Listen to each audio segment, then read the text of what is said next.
Chapter 152. Approximately 1,500 meters away from the abandoned floor, where Wayne and the others had besieged Jack, there was a group of high-rise buildings. Looking down from here, one could see the abandoned floor and the surrounding area. This was the sniper position that Wayne had pointed out. It was also the area where Ink was active. At the beginning of the mental storm, this rather intelligent crow hid obediently under a clock tower of a high-rise building. It arched its wings, buried its head, and remained motionless.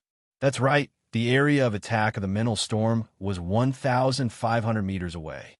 It had nothing to do with Ink.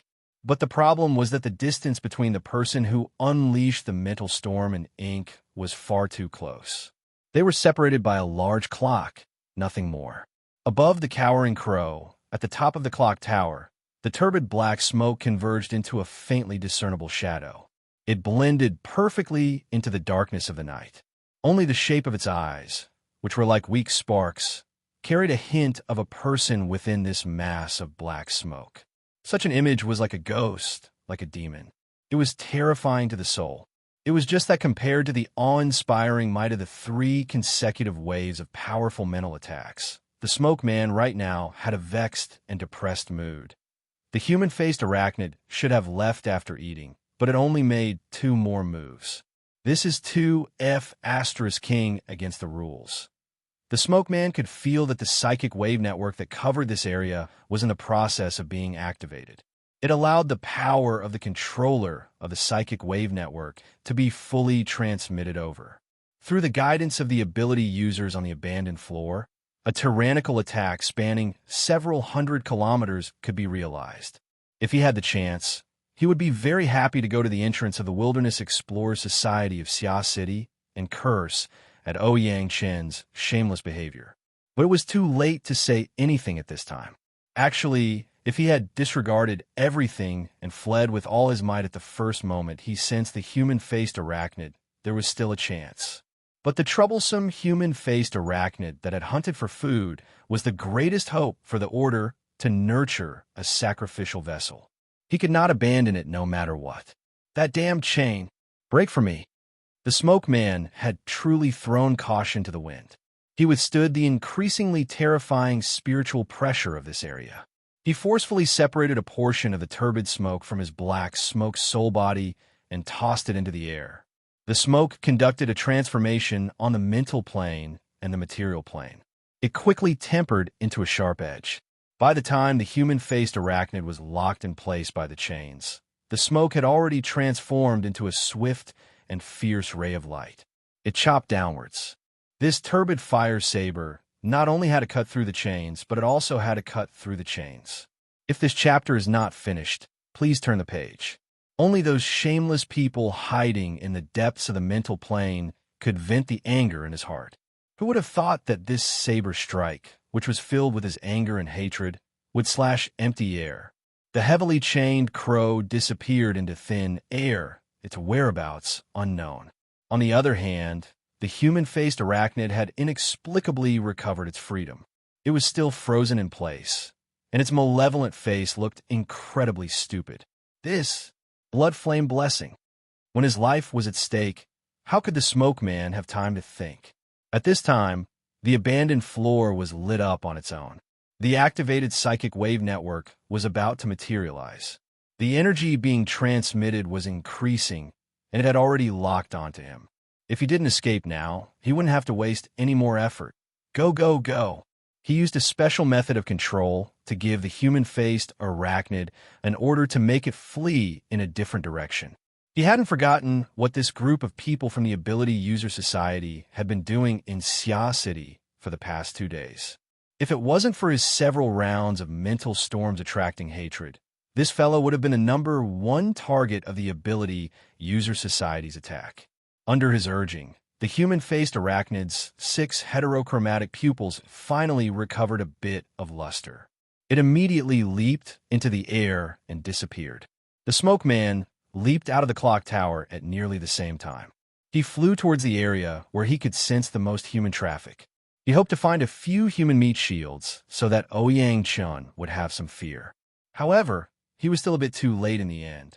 The instant the smoke man leaped out of the clock tower, a terrifying energy attack burst forth from the abandoned floor 1,500 meters away. In the next moment, a mental storm descended. This was absolutely revenge. It was also a mental storm, but this attack originated from Ouyang Chen. Even though it had lost many of its subtleties due to the long-distance transmission and guidance, when the hurricane swept over, it still caused the smoke's soul body to fall into a predicament where it could not avoid. In a few breaths of time, the black smoke soul body, which was the soul of the out-of-body state, was torn to pieces.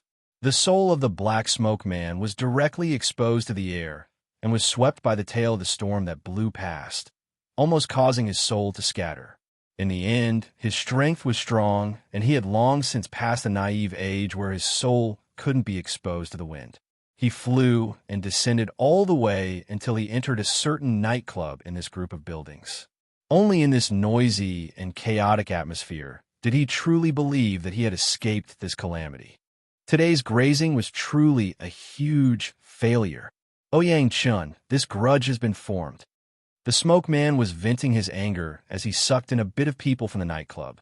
He condensed a layer of darkness once more. Please turn the page if this chapter is not finished. The smoke soul body was temporarily coping. He was certain that he wouldn't die, so he began to worry about the human-faced arachnid situation. He sensed that the human-faced arachnid wasn't too far away from this area. It was still cruising in the outskirts. This was a bit dangerous. Oh, it had found its way here. The smoke man was actually somewhat gratified for a time. He had obtained this control method from another order. Even though its origins were unknown, the effects were quite good. If it wasn't like this, it would have been impossible to tame the human-faced arachnid to this degree within a short few days. The nightclub he was in was mostly filled with young men and women who had played all night. Emotions were born, and turbid energy flowed everywhere. It was also a good place to hide the human-faced arachnid. Right now, the group of people from the Ability User Society would certainly not spare him. They would search everywhere for traces of the human-faced arachnid. His current strength was greatly damaged, so he had to first recover a bit of his vitality. At the same time, he had the people of the Order come over to receive him in order to ensure his safety. As he was pondering, the human-faced arachnid noiselessly pierced through this space and stopped by his side. Its appearance was malevolent and terrifying, but its 3 severed limbs made it appear to be in a rather sorry state. I don't know if the meal I just ate can make up for the vitality that this blade chopped off. It hadn't even been 2 days since the smoke man took over the human-faced arachnid. He still didn't understand the habits of this darksider life form too well. He made wild guesses for a time and was rather at a loss. He also observed even more carefully. Oh, the flames under the body of the human-faced arachnid were bright and translucent. They circulated with laws and rules. Could it be that the meal just now had already begun to digest? Right when he was sizing up the arachnid with interest, he saw a beam of light shoot out from the back of the human-faced arachnid. It tore open the back of the human-faced arachnid. The smoke man was stunned. The moment the beam of light came out, it was unstoppable. The light of fire exploded from every part of the human-faced arachnid's body. It was like thousands of sharp knives, slicing and slicing.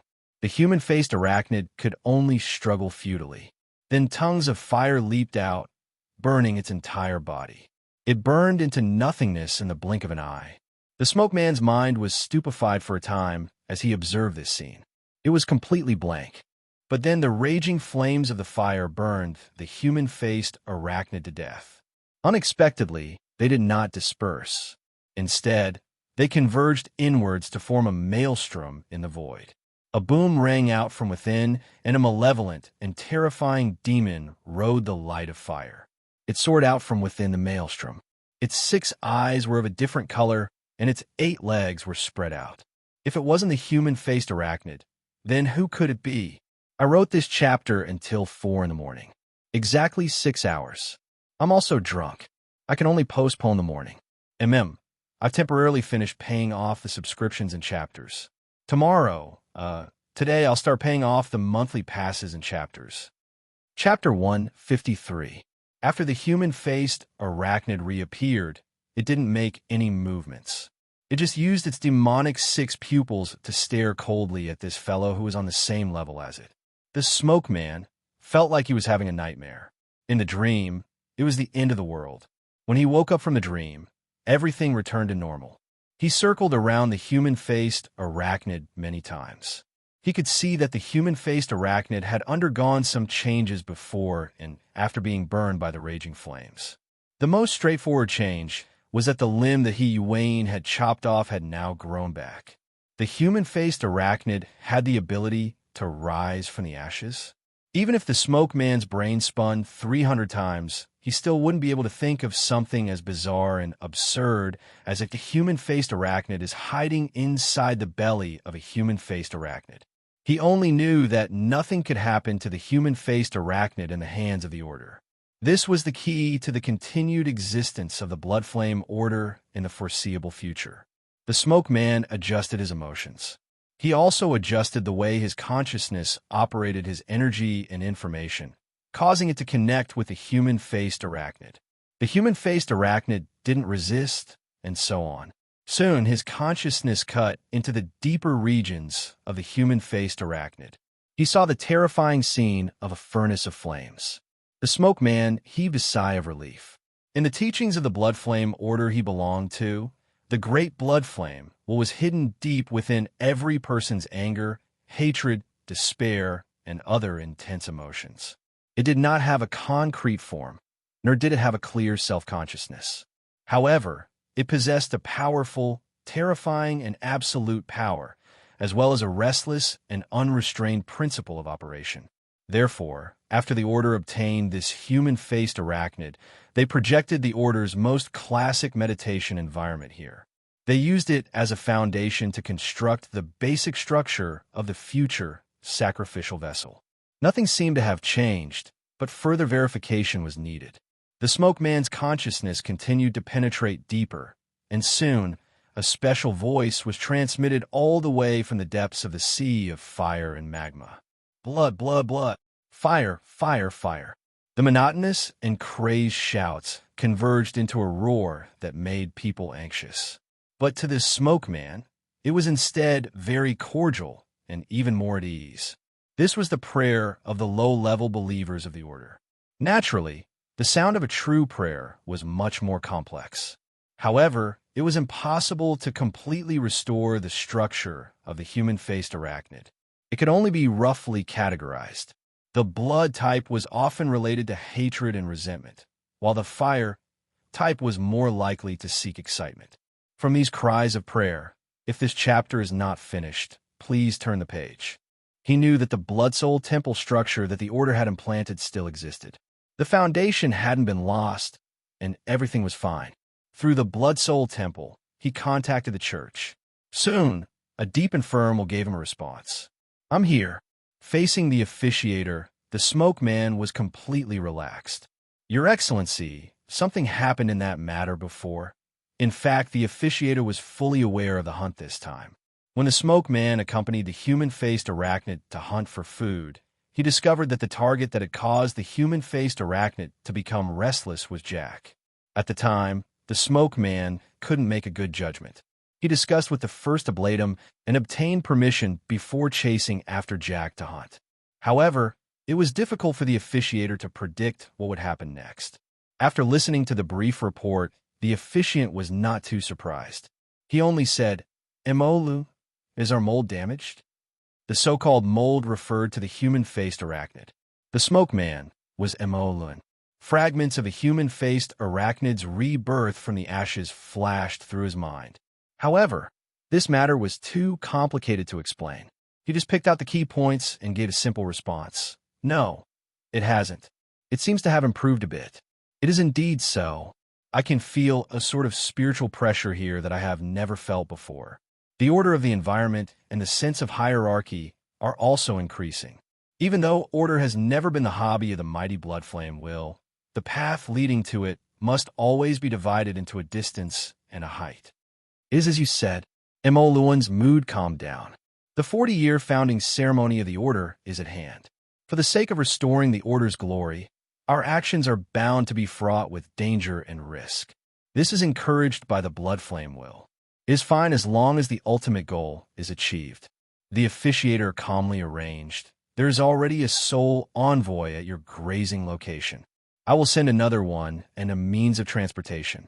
Your current mission is to escape the eye of the storm as soon as possible and bring our mole back safely. As you wish, Your Excellency. Mo Luan cut off the communication. His consciousness wandered into the depths of the Inferno prison. He was inexplicably lost in thought. It had already been 40 years. 40 years ago, when the Third World War was at its peak, the first officiator of the Blood Flame Order felt the mighty blood flame will amidst the despair of war. His ability was awakened, and he established the Blood Flame Order on the battlefield. It was one of the earliest modern secret orders in the world that could be verified. Mo Luan was one of the founding elders of the order. At the time, he was only 20 years old. This chapter is not yet complete. Please turn the page. He was a new recruit who had just stepped onto the battlefield. He obtained endless pleasure from the power of slaughter bestowed upon him by the Blood Flame. The rapid development of the order allowed him to obtain achievements that he had never dreamed of in his youth. As an old secret order, the Blood Flame had once had astonishing glory. Their followers covered nearly 2/3 of the world's major cities. They were one of the few world-class orders back then. However, good times did not last long. The overly intense and extreme teachings lost their vitality after losing the support of war and the environment of crisis. The order rapidly declined after the war, and the successive large changes in teachings, internal divisions, external affiliations, and other unforeseen events cut this powerful power into pieces. The branch that Mo Luan belonged to could only withdraw into the region of Xia City. He relied on the impressive combat strength of the upper echelons to barely maintain the face of a secret order. And in the many years of change, the most important tool to realize the communication between the Blood Flame will and the lower echelons of believers, the Order's sacrificial vessel, was unfortunately destroyed. This gave the Order a heavy blow. The powerful sacrificial vessel was the pride of the Blood Flame Order. It was the important inherited artifact that distinguished them from the Wild Fox Order and the Wild Chicken Order. It was precisely because of the sacrificial vessel that the lower echelons of the Order possessed a regular channel of direct communication with the mighty Blood Flame will.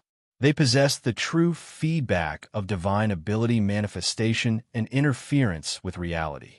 It was the best way to unite the hearts of the people and nurture the younger generation. Losing the sacrificial vessel was undoubtedly a fatal blow to an order that had established itself upon extraordinary strength. It was also a bitter humiliation.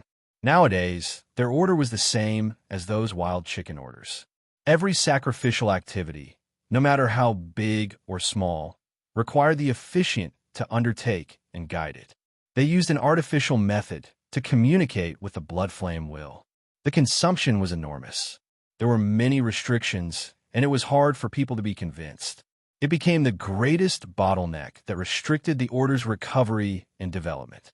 Mo Luan had already had enough of these cursed days. He had experienced the most glorious period of the Order.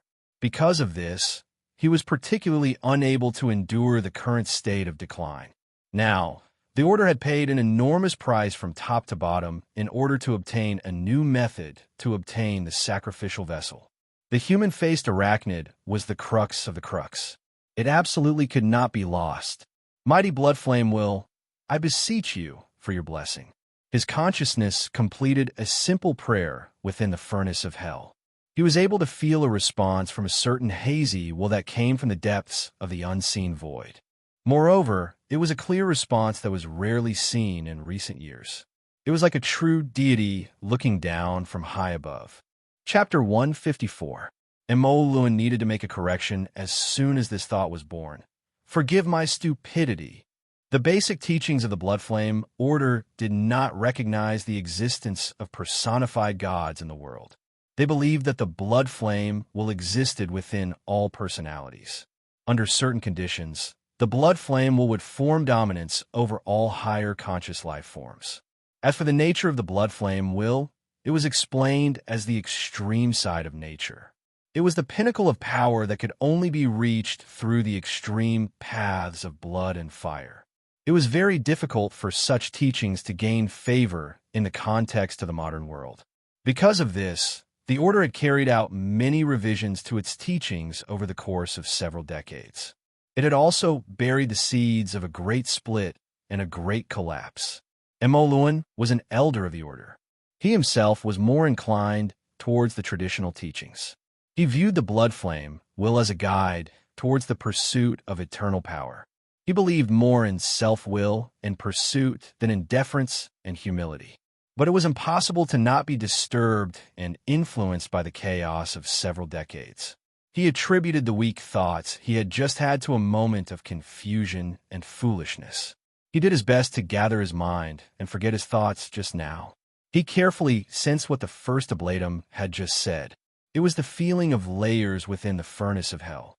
Sure enough, he discovered after paying attention that there was indeed a subtle difference in the current inferno compared to the blindly violent environment of before. Especially in the cries of blood and fire from the believers, there was already a subtle difference. Some fanatical and resolute voices were clearly clearer within the inferno. They aroused even more echoes. This clear feedback was enough to prove that the construction of the Order's sacrificial vessel had indeed begun to take an embryonic form. Moluan felt that tonight's hard work was worth it. His consciousness separated from the human-faced arachnid. His state of mind settled as he calmly waited for the arrival of the soul envoy. The human-faced arachnid stopped in the void next to Moluan. It was just as quiet, at least on the surface. Is this a dove occupying a magpie's nest? Or is it just wishful thinking? Luo Nan had truly watched a play in the past few minutes. He gained new knowledge. They didn't know whether to laugh or cry. What rebirthed from the flames? It was just the wraith sign reappearing after devouring its own kind. The altar constructed by the wraith sign was a battlefield for its own kind to devour each other. The human-faced arachnid, who came from the same source, simply had no chance of refusing the altar.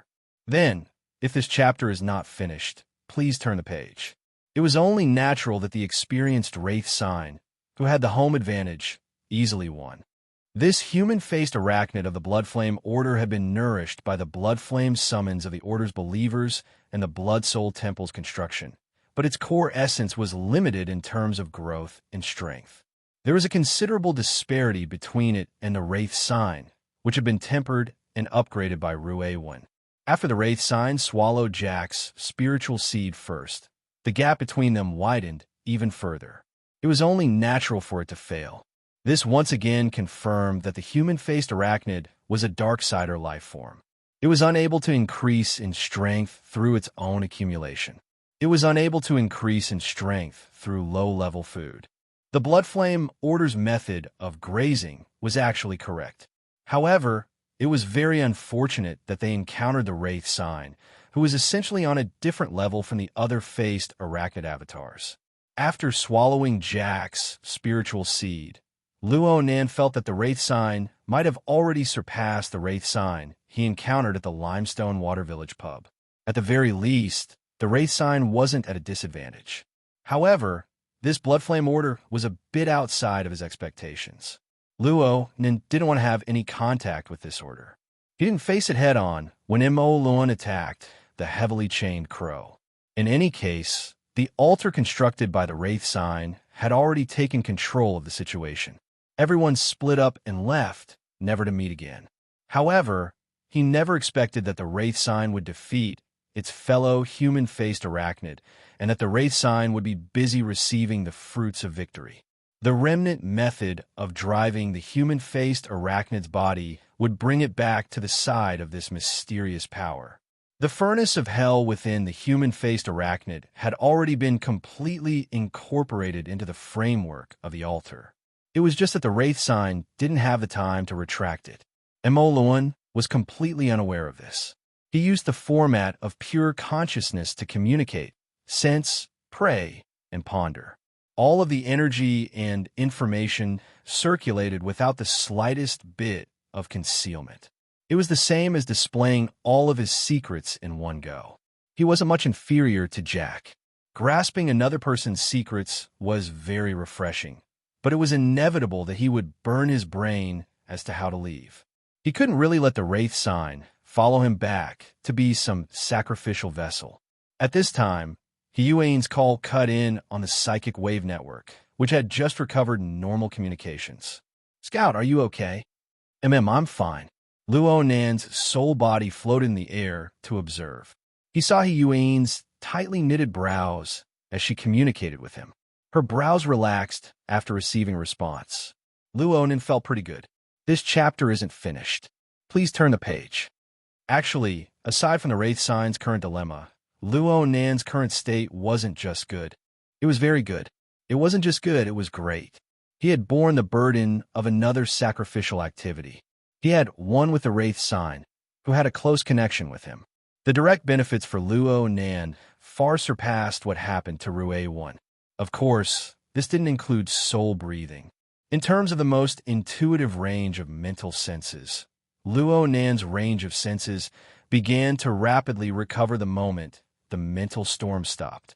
The specific data had expanded by roughly 50 to 60%. The radius of his senses had nearly reached 800 meters. The expansion of the range of his senses proved that the amount of energy and information Luo Nan could control had increased by a large margin. His precision had increased as well. After his abilities increased, he always had a bit of a desire to show off. The society's hunt for the human-faced arachnid was probably about to begin. Luo Nan really was a bit eager to give a try. What a joke. He was thinking whether or not he could borrow the society's hand to create an opportunity for the Wraith Sign to escape. Who knew that Yuan's next words would be, "The operation is over. Return immediately." Huh? You're not chasing? Chasing?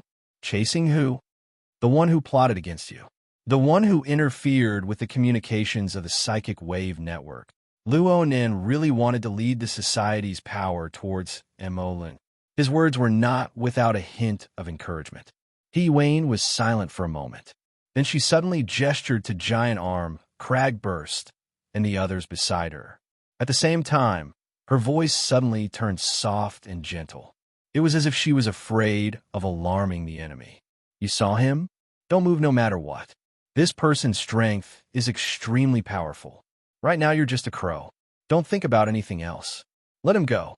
Hold on. That person has already left, but he should still be in this group of buildings. Aren't we going to chase him? Yuan was startled.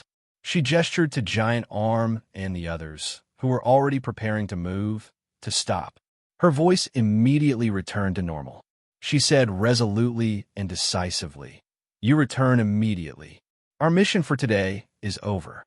But Luo Nan didn't know what to say for a time. Of course, he could see that Yuan's series of changes were all for the sake of his safety. But what about the Wraith Sign on Mo Luan's side? Today is only the third watch. Tomorrow will be the same. The year is afraid of mid-autumn, and the moon is afraid of the middle of the night. I'll adjust my tempo to the fourth watch as soon as possible when I recover next week. Please forgive me. Chapter 155. Mr. Luo. Yuan changed the way she addressed Luo Nan, further indicating the end of the operation. She explained to Luo Nan, different mission objectives require different mission arrangements. They also require different executors. We're dealing with Jack's team. We are not suited to deal with the human-faced arachnid and the expert behind it. At the same time, the association has more or less locked on to the identity of the other party and will take follow-up measures to deal with it. But not at the moment. Luo Nan also knew that he shouldn't put his companions in danger for his own selfishness. He absolutely couldn't reveal the existence of the Wraith Sign to the outside world. In the end, he still needed to think of a way himself. "Got it. I'll be right back." Luo Nan confirmed that Emon wouldn't leave for a while, so he ordered Ink to return. Who would have thought that Yuan's next words would be, "Mr. Bai is here, just in time to check on the situation of your soul attachment." Luo Nan nearly let Ink knock its head against the clock tower. Yuan had mentioned Mr. Bai back in the fighting arena. Luo Nan hadn't paid much attention to it, but now the feeling was different. Don't look at how passive Mr. White was when he faced Emolin. However, on the mental plane, his light muslin and misty infiltration method was extremely exquisite. Ink's situation couldn't be hidden from others. It wouldn't be a big deal if his soul-leaving body was exposed, but after going through so much trouble for so long, it would still be awkward if it was exposed again. Luonin really didn't have a good solution. He could only take it one step at a time. As they spoke, he, Wayne, and the others began to clean up the battlefield. Although the process was a bit tortuous, the people who participated in the operation all escaped unscathed, and the atmosphere was still relatively relaxed. The injured and unconscious Rue had already been carried into the prepared battlefield ambulance and given emergency treatment to reduce radiation damage. On the other side, Jack's body was also moved back. A group of people gathered around to study it. It was said to be a corpse, but it was actually the deep blue walker's exoskeleton armor. At this moment, whether it was inside or outside, it was a mess. All sorts of remnants of human tissues and destroyed spare parts could be seen. It felt like a pile of garbage. It was impossible to see the might he'd displayed when he'd fought Cragburst and Giant Arm. At this moment, the sound of flapping wings could be heard. Ink flapped its wings and entered through the window of the abandoned building. Compared to its own kind, its enormous size and astonishing speed were rather eye-catching, attracting the attention of the people who were cleaning up the battlefield. Mr. Bai, who had been recuperating, raised his head. He didn't say anything, but his smoke-like will spread out from the depths of the void. If this chapter is not finished, please turn the page.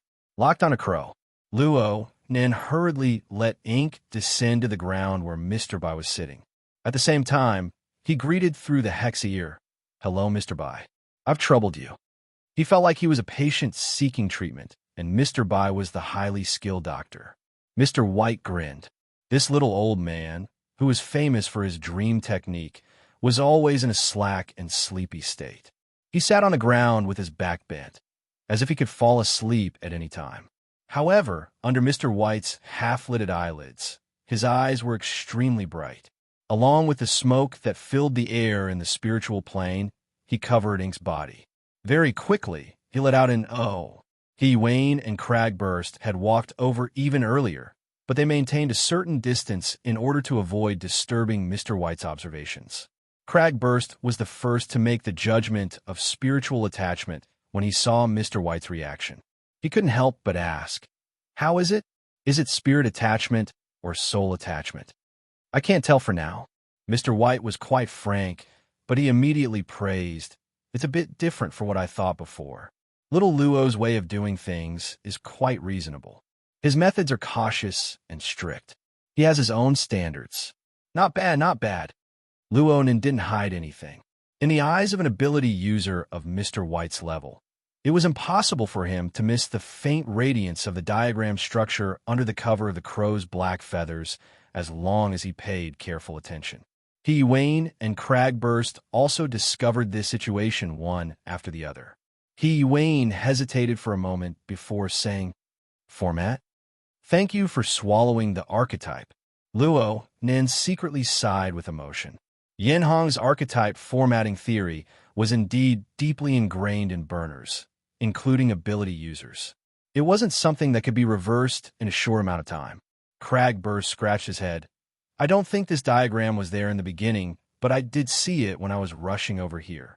Luo Nan rushed to explain, "I just realized it not too long ago. It's mainly for adjusting my state." He, Wayne, set the tone with a single sentence. "Is there any danger? Common sense says that the more there is a method, the lower the risk. But we can't make a conclusion lightly." Mr. Bai stood up as he spoke. "How about this? The matters here are more or less settled. I'll make a trip to the hospital with little Luo since I have nothing better to do. I'll give it a try and take a look. It's better than anything else." He, Wayne, said, "That would be best. I'll arrange a car." Don't be fooled by Mr. Bai's slack and sloppy appearance. Once he took action, he was truly swift and decisive, and he did it in a straightforward manner. This chapter isn't finished. Please turn the page. Luo then didn't have the time to express too much before he was brought onto the flying car that headed towards Xia City's Renai Hospital. Luo Nen didn't really care about anything else. The only thing that worried him was the distance between him and the Wraith sign. Luckily, the connection between the two was still stable and secretive up to this point. Mr. Bai asked Luo Nen many questions along the way. The main questions were about how to establish a relationship with the crow, how to control it, and so on. Luo Nan saw that there was a way, so he took the initiative to talk about the origin of ink. He spoke half-truths and half-lies. I sensed ink at the time and locked onto it. Then I felt like my soul had left my body. This was an ambush for the possibility of him being exposed later on. However, Mr. Bai clearly didn't think that much. He laughed out loud when he heard Luo Nan's words. Out-of-body state? Young man, don't bite off more than you can chew. You still haven't awakened. Even if you can go out for a short while, you'll be blown apart in the blink of an eye. That'll be the scattering of your soul. There's no saving you. It's that dangerous? From ancient times until now, the price has been disastrous. Mr. Bai shook his head and sighed. In the old ancestors' world, the out-of-body state is also called summoning the Yin soul. There are quite a few taboos. Those who do it rashly don't have a good ending. Since you have this sort of feeling, there's no harm in reading the Taoist books that the society has organized and revised. It's good to be able to use them as reference. I remember now. Luonan finally understood why Crag Burst, He Wayne, and Mr. Bai didn't think about the out-of-body state. This was because they all considered things from common sense. They absolutely never imagined that Luo Nan would have an external fuel tank like the Wraith sign by his side. It could provide long periods of endurance. While Luo Nan and Mr. Bai were conversing, Luo Nan's soul body relied on its ghostly speed to arrive at Xia City's Renai Hospital half a step ahead. Wanting to rely on this crow, ink, to recover Luo Nan's senses was undoubtedly like trying to fish from a tree. Luo Nan needed to first resolve this problem in order to avoid awkwardness when the time came. Luo Nan relied on his subtle connection with his main body. He didn't need to deliberately sense it. His mind stirred, and his soul returned to his main body. At this moment, the mental plane and the material plane converged. It was like a stone being thrown down from a high place. It vibrated with a bang, bringing out circle after circle of ripples. Luo Nan opened his eyes amidst these ripples that penetrated his body. He gazed at the monotonous patterned ceiling of the hospital and grinned. But then his expression froze. Luo Nan felt a sharp pain between his eyebrows in an instant. A small hole had split open on the thin layer of skin in front of his forehead. Blood seeped out from within. Chapter 156. Luo Nan didn't dare to move at all. His entire body was as stiff as a block of wood. But even this wasn't enough. It wasn't just his forehead. His scalp, cheeks, shoulders, and many other parts of his body felt like his muscles were being torn apart. Furthermore, the pain was still spreading. It was as if his body had suddenly turned into a thin bag filled with razor blades. Any slight movement would cause thousands of blades to pierce through his body. His soul and body were in serious disharmony. Luo Nan's insight and knowledge had greatly improved. He was able to grasp the root of the illness in an instant. He had once heard Wayne mention the serious problem of the imbalance between the mind and the body, but it was only a conceptual understanding. Now he had finally experienced it for himself. Originally, his soul and physical body came from the same source and fused into one. Their energy and information were interlinked and operated in sync. Naturally, there was a relatively harmonious rhythm. Even if there was something out of line, it was still within the range of adjustment. However, Luo Nan's soul strength had received 2 consecutive benefits from the sacrificial offering in a single night. His soul strength had grown substantially, and he had also comprehended the mysteries of soul breathing. The corresponding changes in the operating form of energy and information were practically revolutionary. After his soul and body became one, this transformation was quickly reflected in his body. An increase in soul strength was a good thing, and soul breathing was an even better thing. It represented Luo Nan's current highest achievement in the mutual interference of the mental and material planes, the circulation and utilization of energy and information. The problem was that the material foundation of the soul and the fleshly body was ultimately different. From the display of the dynamo core's Tower of Babel, it could be seen that the soul was more or less a composition structure of energy and information. As long as the basic structure operated well, no matter how complicated the adjustments were, it could often be done with a single thought. However, the physical body was limited to basic physical properties. The various functional systems and organs had different carrying capacities and tolerances. The transmission of energy and information also required the action of a variety of chemical substances, which involve an extremely complex integrated system. Luo Nan started with the nervous system. He used various nerve drugs, walking on the line between life and death. He used a full 5 years of time before he was able to adjust the structure of his body to the requirements of the format of My Heart's a Prison. How was it possible for him to keep up with the new rhythm of soul breathing within a second? Only by comparison could one see the disparity. At this time, one could see the heaven-defying nature of Rue Wen's body. He didn't look particularly strong, but he was able to keep up with the changes in the rhythm of his soul. No matter how extreme the situation was, he was able to withstand it. This was already far beyond that of an ordinary person. If this chapter is not finished, please turn the page. The category of such functions. There was no point in being envious. That attack just now had only torn his muscles. Luo Nen should be rejoicing. If there was a problem with his fragile and sensitive nervous system or endocrine system, his body system might shut down on the spot, or he might experience some unpredictable developmental changes. There was no point in rejoicing. If this situation were to continue, then Luo Nan's worries would have an extremely high probability of occurring. Hey, Xiao Luo, are you distracted? Mr. Bai's voice was transmitted through the hexa ear, making Luo Nan remember that he was still following Mr. Bai to the hospital. He could already see the building of the hospital at this time. Luo Nan gave up on the headache-inducing matter for now. He used an excuse he had already thought of to deal with it. My main body seems to be reacting. This is very good. Mr. White was a bit surprised, but he was also very happy. This means that the connection between your soul and your body is very close. Many problems can be eliminated. Come, let's strike while the iron is hot. As he spoke, Mr. White opened the car window and signaled for ink to fly out. Go back to your original body and see if you can do it. I contacted the association in the hospital and got a temporary identity. It would be easier for me to communicate with them later. Let's keep in touch. These words were in line with Luo Nan's intentions. He immediately gave a word of thanks to Mr. Bai and urged Ink to flap its wings to fly in the direction of the hospital. Ink accurately found Luo Nan's room and stopped outside the window. 2 seconds passed before it reported the good news to Mr. Bai. There are no problems on my side.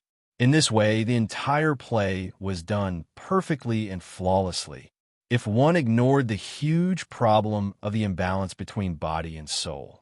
Mr. Bai also laughed out loud. It's best if it was a false alarm. Right now, it's the latter half of the night. Take a rest first and catch your breath. We'll meet again during the morning ward rounds. Call me Professor Bai at that time.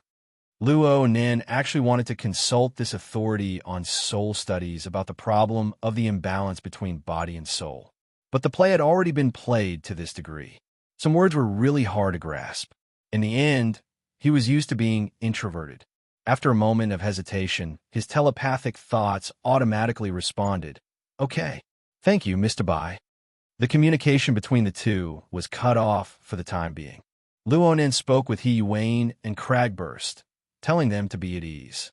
After a round of notifications, Luo then shifted his attention back to his own body, the tearing sensation of his muscles spreading a step further. This was a concrete sensation. It was hard to say what the state of his internal organs were like without pain nerves. Luo Nan sighed. This chapter isn't finished. Please turn the page. He took a breath. He needed to be careful with this sort of movement. If he made a mistake, he might tear again. This was definitely not good. It wasn't paralysis. It was even worse than paralysis. What in the world was that hesitation just now? Luo Nan felt that he had done something stupid. In the end, He wasn't a true idiot who wouldn't turn back until he hit the wall. He knew that he absolutely couldn't afford to be stupid in this sort of matter. He immediately tried to contact Mr. Bai again. But at this time, the Wraith Sign's message came back from a nightclub several dozen kilometers away. The situation there had changed. Mo Luan of the Bloodflame Order had made the motion of controlling the human-faced arachnid. This human-faced arachnid wasn't the human-faced arachnid. The Bloodflame Order's method of controlling the human-faced arachnid was now only an empty shell. It was a bit difficult for the Wraith Sign, who lacked intelligence, to understand Mo Luan's intentions. Luon inside once more. His soul left his body, temporarily breaking away from the bindings of his fleshly body. He responded to the changes in the situation over there with all his strength. Luo then had a general understanding of the situation over there through the Wraith Sign. The reason why Mo Lin wanted to control the human-faced arachnid was because two soul envoys had arrived. Mo Lin didn't know that the Ability User Society didn't have any intentions of continuing to chase and kill him for now. They were still proceeding strictly according to the Order's evacuation plan. The so-called soul envoys looked like a young man and woman who loved to play around. They were no different from the majority of the people still lingering in the nightclub. However, when the man and woman entered the room where Emoan and the human-faced arachnid were, they immediately knelt to the ground after confirming the location, even though they couldn't see the scene on the mental plane. They silently prayed. Their bodies inexplicably swayed during the process of praying. They became dizzy, and then they fell one after another, losing all consciousness. Luo then could clearly see that all of their conscious activities had vanished from the moment they lost consciousness. Right now, the man and woman on the ground were simply two empty shells of fleshly bodies. Or perhaps it could be said that they were vessels. Mo Luan's intentions were already as clear as day now. Sure enough, Mo Luan controlled the Wraith Sign next. He wanted it to enter the body of the female soul envoys, borrowing the aura of life to conceal itself to the greatest degree. As for Mo Luan himself, he threw himself into the fleshly body of the male soul envoys without the slightest trace of politeness. Though the male soul envoys was in a state of unconsciousness, his body still shook violently. He nearly fell limply to the ground. A thin, bloody wound had split open on his temple, and the surrounding blood vessels throbbed. It's the third watch today, and the second watch after that. By the time I get back from the county, it'll be evening. Chapter 157. It was as if Luo Nan was looking at a reenactment of the difficult problem he had encountered in the past. Judging from the current situation, it was clear that the soul envoy's body couldn't bear the infusion of Mo and soul energy and was damaged. How would Mo Luan solve this problem? In the event of an accident, he couldn't command the soul envoy, who could be cut into pieces at any time, to fight, could he? With the Wraith Sign acting as a fulcrum and cover, Luo then opened his god perspective to conduct a comprehensive observation of Mo Luan. Mo Luan was completely unaware of this. He adjusted step by step, allowing the soul envoy to gradually adapt to the infusion of soul power. Luonen had already exposed his method of operating energy and information back at the Wraith Sign. Luonen observed and guessed, and he was able to figure out most of Luonen's steps. Is that so? Luonen was like an apprentice. He followed the movements of his instructor and began to try them out. The first is self-limitation. He adjusted the rhythm of his soul's breathing and slowed down the speed and efficiency of his energy and information circulation. He even intentionally blocked some of them to reduce the enormous pressure on his body. The range of Luo Nan's mental senses began to greatly shrink. From a radius of 800 meters, it shrunk all the way to less than 10 meters. At this point, it was only about 1% of the soul's spiritual senses. No matter what, it couldn't shrink any further. This was the bottom line for maintaining the soul's current configuration and rhythm. It was a basic unit. But even so, it was nearly twice as large as the 5-meter radius yesterday morning, and the information processing pressure was still not small. This was the second step, keeping a distance. Luo Nin followed Mo Luan's method and let his soul lean into the depths of the mental plane. He maintained a state that was neither close nor distant from his fleshly body. Well, it was like he was dreaming. Mo Luan had used this method to reduce the pressure on the spirit envoy's body. However, the biggest problem was that the information exchange between the material and the spiritual plane was somewhat stagnant, which affected the secretion of some neurotransmitters. His mind was in a trance, similar to sleepwalking or even taking drugs. In the end, this was only a temporary measure, and it wasn't a permanent solution. Luo Nin was a bit disappointed. But in any case, this method helped him extricate himself from his awkward state of paralysis. After Mo Luan completed the sending soul, he did not rush to leave the nightclub. Instead, he took the magic talisman out of the box and wandered around the nightclub. If this chapter is not finished, please turn the page. He walked around, adjusting the soul attachment form to the best state. Luo Nin temporarily lost the value of observation, and his mind flowed back. He could not help but yawn, nearly falling asleep. He didn't want to use sleep to scare people anymore, so he suppressed his sleepiness and sat up on the bed unsteadily. Faint sunlight shone through the curtains into the room. Time flew by, and in the blink of an eye, it was morning. Luo Nin thought about the twists and turns and chaos of the first half of the night and the flow of time during this time. The stark contrast between before and after made Luo Nin feel rather emotional for a time. He took another deep breath, but when he was halfway through, the itchiness in his throat suddenly exploded and the airflow diverged, choking him to death. He coughed repeatedly and almost couldn't breathe. At this moment, the communicator at the head of the bed rang on its own, and his aunt's extremely surprised voice came through. Nan, you're awake." He wanted to greet his aunt, but his violent cough made it impossible for Luo Nin to open his mouth. He could only force himself to raise his hand in response. The intensive care unit that Luo Nin was in was specially arranged by the society through the hospital.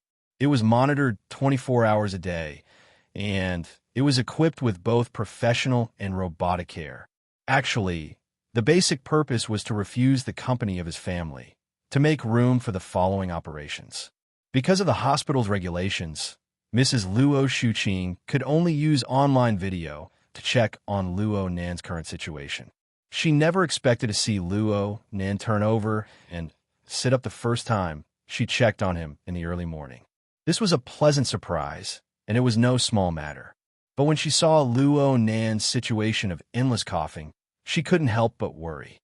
Right when she was about to call for medical personnel, the door to the ward was pushed open, and a mighty procession of doctors and nurses came in.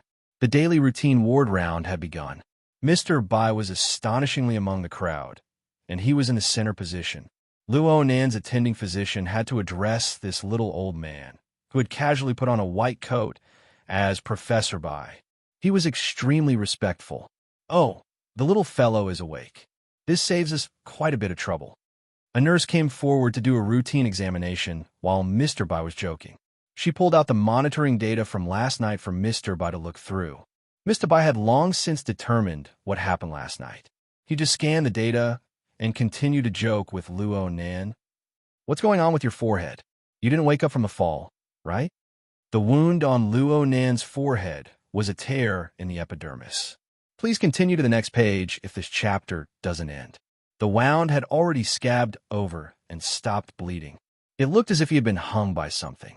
There was only a shallow wound on his forehead, which was more eye-catching. "Cough. I don't know where I hit it." Luo Nin still couldn't stop coughing. His words were intermittent. Mr. Bai walked over with a beaming smile.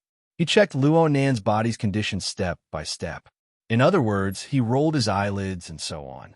At the same time, Mr. Bai's voice transmitted into Luo Nin's hexa ear. "Idiot. Shouldn't you be saying something like, 'Why am I here?' Cough. Why am I here?" Luo Nin's mind had always been dizzy due to the side effects of the blood pressure reduction. He really did say whatever he was told to say. He was extremely obedient. Mr. Bai was very happy.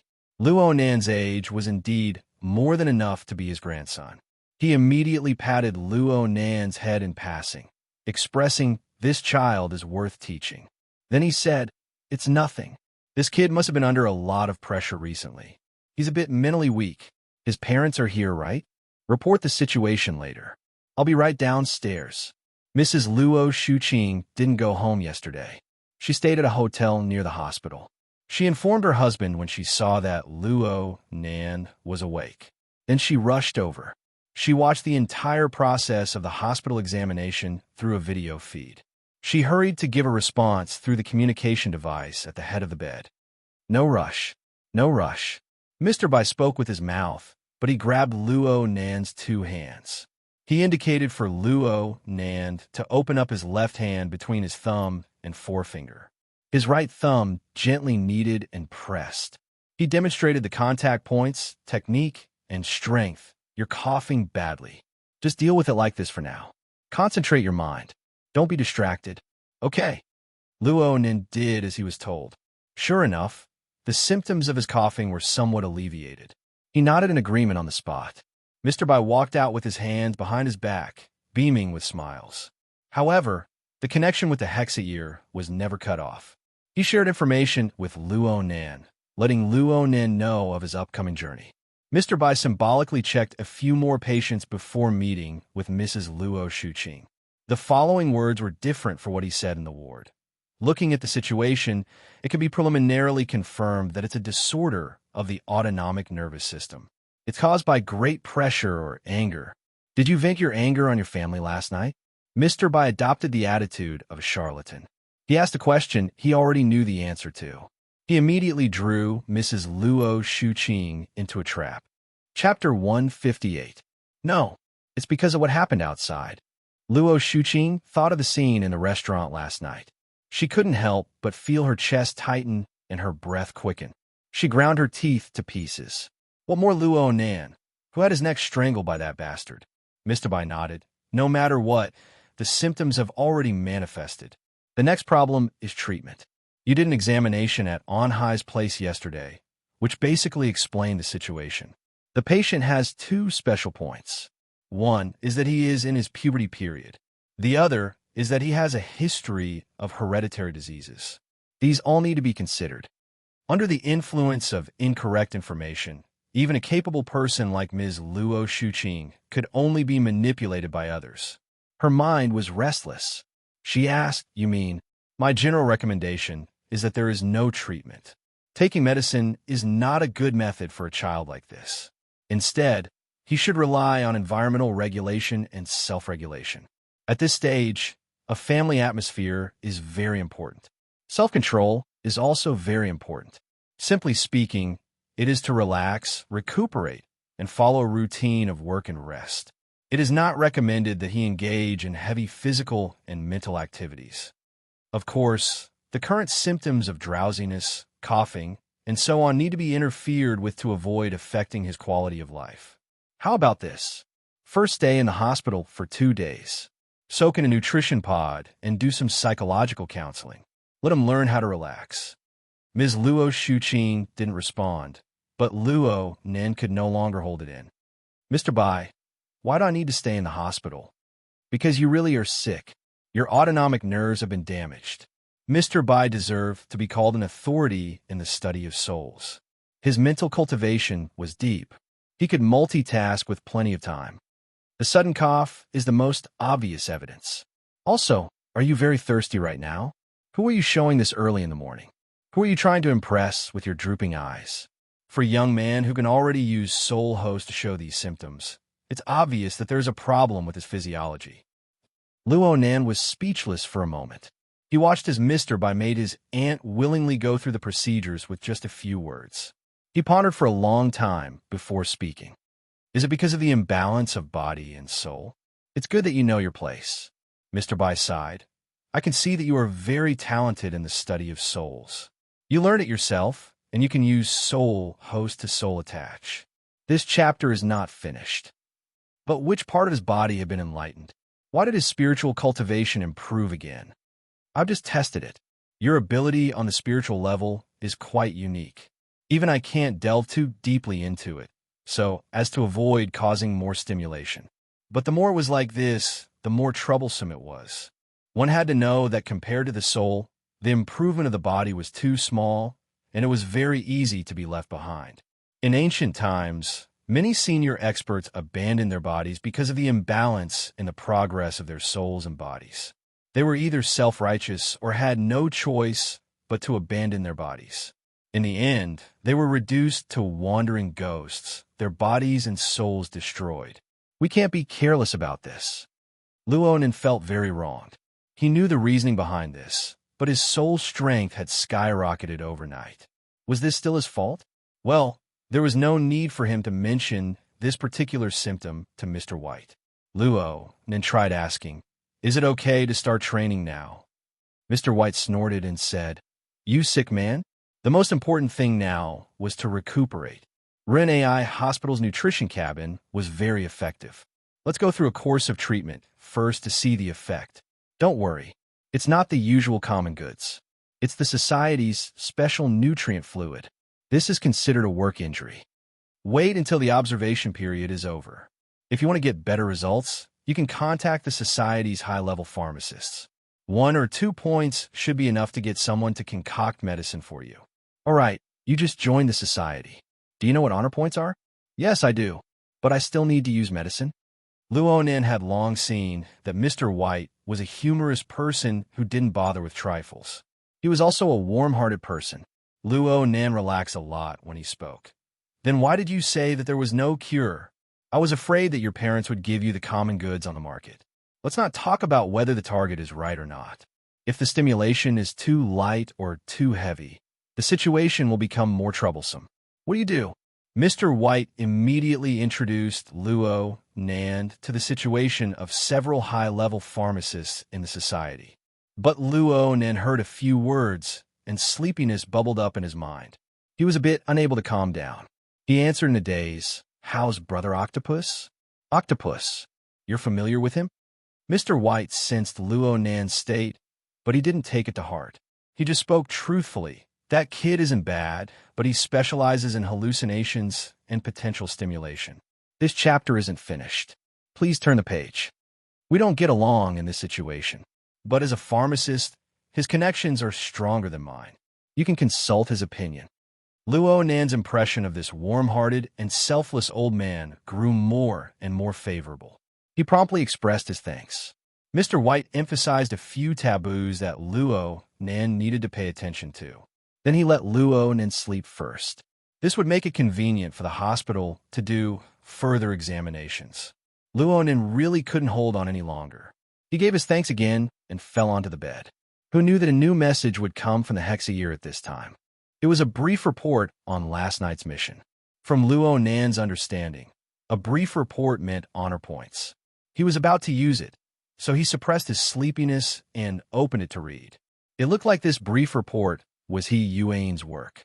It was concise and clear. Luonin skimmed through the description of the course of the operation. Then he looked at his own evaluation and points. Luonin's performance in this operation was mainly in discovering problems in the early stages. And in the early stages of the operation, he excelled in completing the reconnaissance mission. He created the conditions for the society to successfully stop Jack. He didn't show anything else clearly. So his evaluation was a bit lower than last time. It was C+. His honor points were at 3 points. He was still in the first echelon. His current honor points had already reached 7 points. His accumulation speed was quite astonishing. It looked like he needed to seriously understand the society's shop. Luonin soon flipped to the end of the brief report, but he discovered that the format of the brief report was slightly different from last time. This time's brief report even had a link to spoils of war attached. He opened it and found out that the society had a spoils of war auction system. That is, the spoils of war would be displayed in an operation that yielded spoils of war. The members participating in the operation would bid based on their evaluation and determine who the spoils of war belonged to. As for the spoils of war this time, they were, of course, mainly obtained from Jack. They included a medium transport vehicle, deep blue Walker exoskeleton armor, remains, detection scanner equipment, body modification parts, secondhand, and so on. Of course, the most eye-catching item was naturally the Deep Sea Type 4 Dynamo Core. Luonin stared at this interface for a long time before he finally couldn't hold back. He coughed and laughed. He was very happy. Yin Yonghua should be very anxious. Chapter 159. Luo Nin paid the most attention to the deep-sea type 4 dynamo core within the series of spoils of war. He remembered watching the scene from the sidelines. After the dynamo core lost the stimulation of energy and information, the separated filaments were retracted one after another. The wheat seed structure also became loose, returning to a 4 to 5 centimeter thin needle.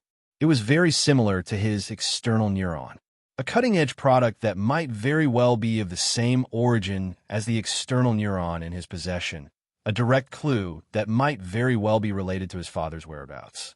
Luo Nan was extremely interested in these spoils of war just based on this point. Moreover, Luo Nan had watched the entire negotiation process between Jack and Yin Yonghua. Naturally, he knew the value of the dynamo core and its related technology. At the very least, in the eyes of those who were observant, even if all the other spoils of war were to be combined together, they wouldn't even be worth half a fraction of it.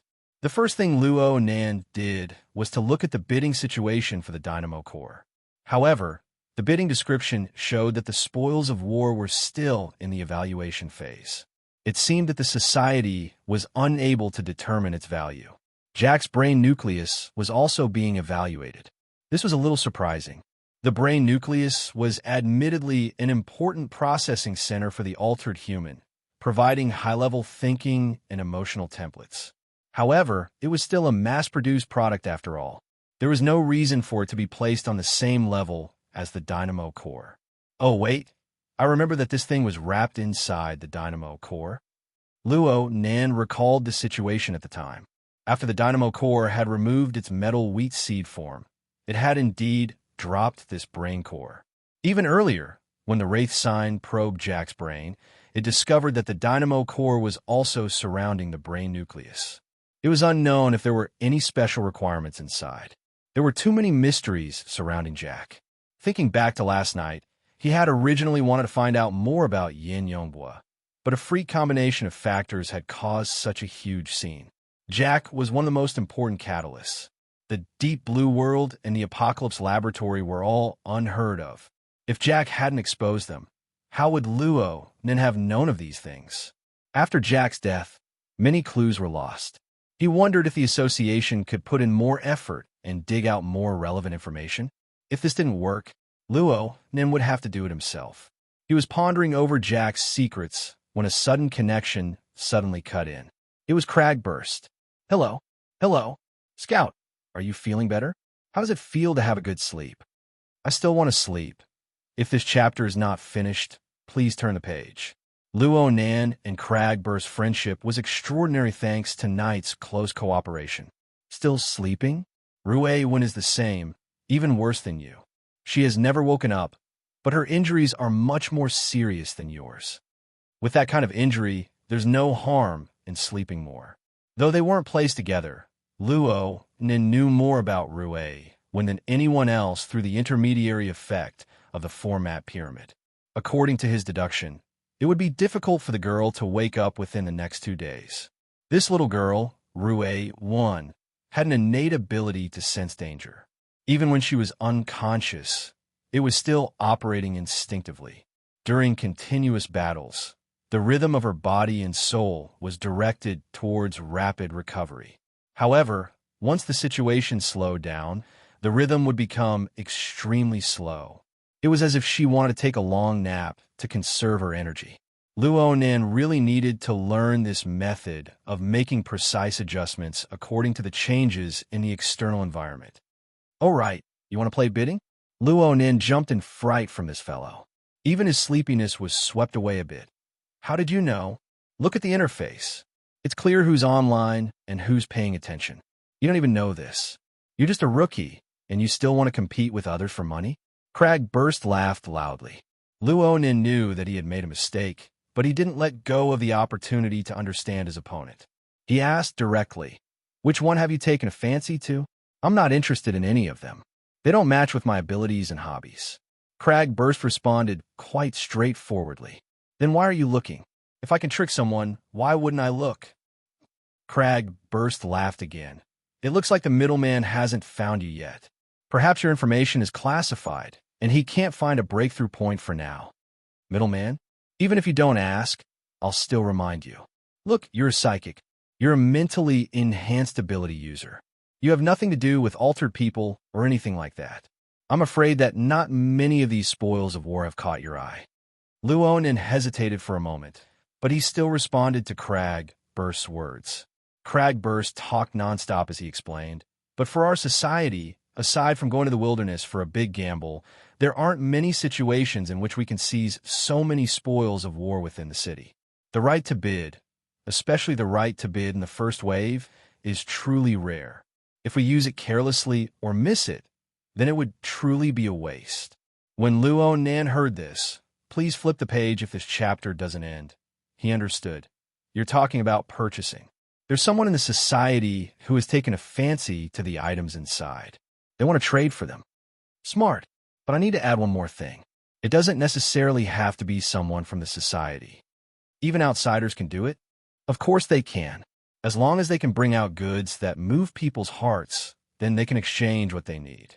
The cutting-edge technological equipment we obtained this time is quite popular in the market. There are already 2 or 3 parties who have expressed interest, especially the 2 items that are currently being evaluated. Even I'm moved by their conditions. Luonan's mind had been preoccupied with something. Hearing this immediately stirred an extremely sensitive chord, and he blurted out, "It can't be Yin Yongbua, right? Yin Yongbua? No, it's an intermediary company." Huh? Wait a minute. The news came out too fast. The briefing is still hot. Cragburst's temperament was straightforward, but he wasn't an idiot. He clapped his hands on the spot. Don't say it. It's really possible. Luonin grinned. I don't want to do as he wishes. Cragburst naturally knew of Luonan's attitude towards Yin Yongbua. His interest was immediately piqued. I'll go check it out. Wait for my news. If it's true, then the way we do things will be different. He excitedly hung up the call and went to work. Luonin muttered to himself for a moment. He set the bidding for the dynamo core, including the brain core, to be watched immediately. He exited the interface of the hexayear. Right now, he was lying on his bed, blinking his eyes. Though drowsiness surged forth like a tide, he felt as if he had missed something. Oh, that's right. He turned his head. The split-page notebook that never left his side lay peacefully on the headboard of his bed. The pitch-black cover was like the entrance to a tunnel leading to an unknown direction. Luonin leaned against the headboard and sat up. He flipped open the notebook to the flexible e-ink screen page. He swept his eyes over the other icons and stopped on the visualization diagram. The visualization diagram icon that had just been displayed on Friday night was still in the download and install state. However, the area that glowed faintly seemed to have increased by a tiny bit. Sure enough, when he mentally injected it, the percentage of completion displayed had jumped from 2% to 6%. Should he be happy for the sake of a 3-fold increase? Luonin shook his head, and his finger brushed across the flexible screen. The interface turned off, and a slender needle was drawn out from within the flexible screen without a sound. The next update will be around 2 in the morning. Everyone, don't wait. Let's see it tomorrow morning. Chapter 160. Luonin focused his gaze on this dynamo core that he had long since possessed. Compared to the Deep Sea Type 4, Luonin was certain that this dynamo core was nearly twice the length of the Deep Sea Type 4. And clairvoyance on the mental plane could see that the electricity flowing on the dynamo core was much more intense. It was probably because the model was different, but he didn't know how to address it. From Luonin's current perspective, this toy, the dynamo core, was truly very peculiar. It possessed a feeling of substance on the material plane, yet constantly affected the mental plane. The mental and the material interfered with each other, blurring the positioning of its material. It was as if the dynamo core existed in the crevice between the mental and material planes. There were simply too many things worth studying.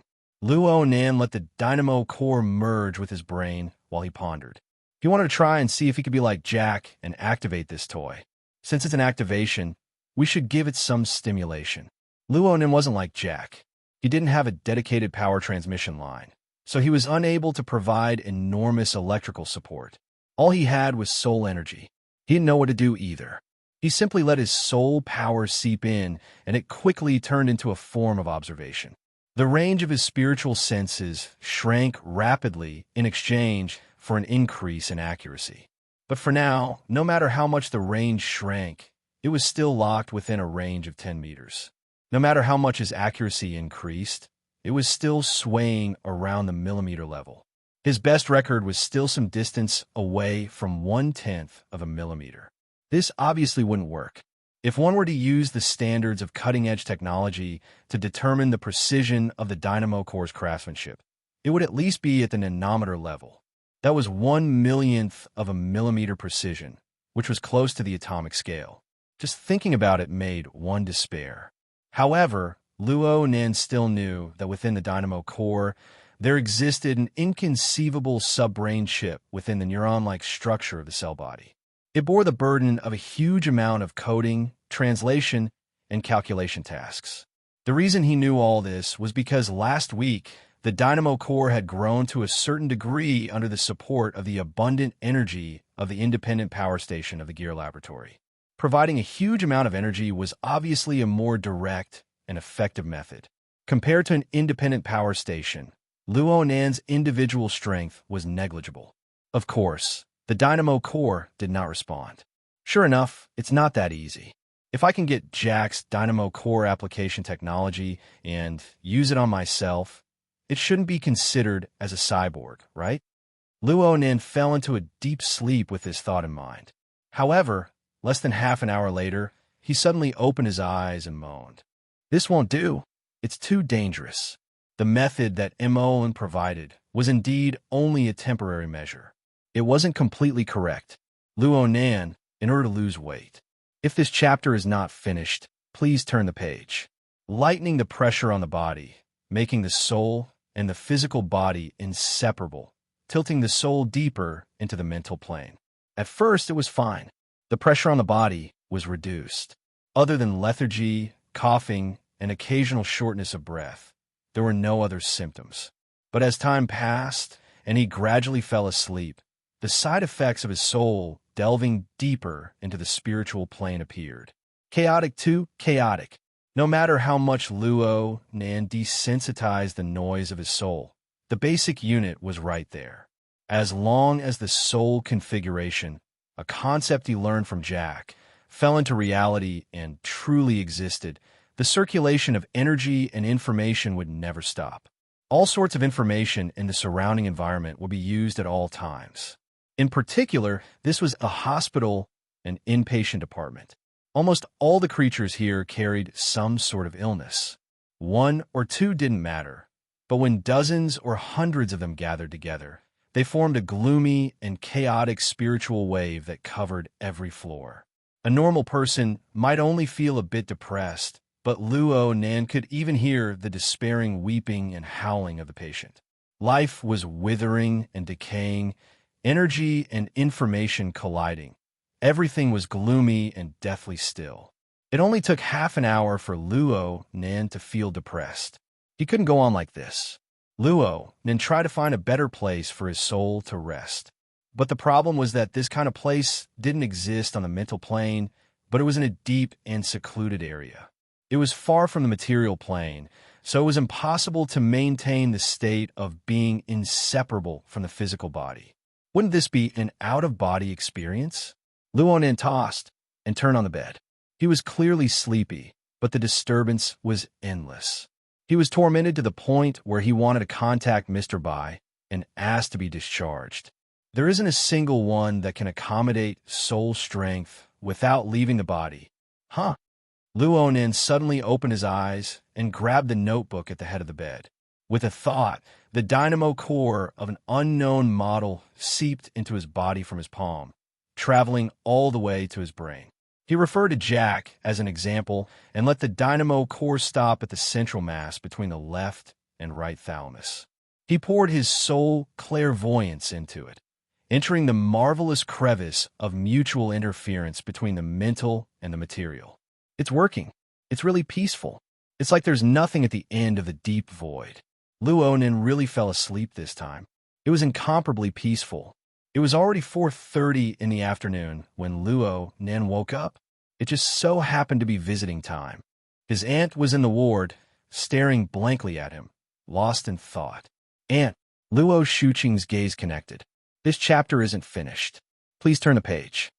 Her eyes were slightly moist, but she had already lost control of herself too many times since last night. She didn't want Luo Nan's mood to be stimulated again, so she took a deep breath and forcefully maintained a calm tone. Do you know how you came in? You slept in the car? Luo Nan put on an innocent face. In reality, he really didn't know how to alleviate the worry and anxiety of his elders.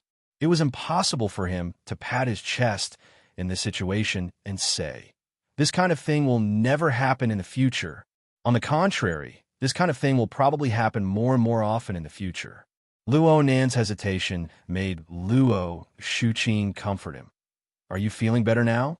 The doctor said that it's mainly a neurological disorder. The symptoms aren't serious and you don't need to take medicine. Soak in a health pod a few times, stop coughing, drowsiness, and other conditions, and you can go home. Normally, Luo Nan should have asked something like, what's going on in the end? But he didn't want to say these empty words at this time.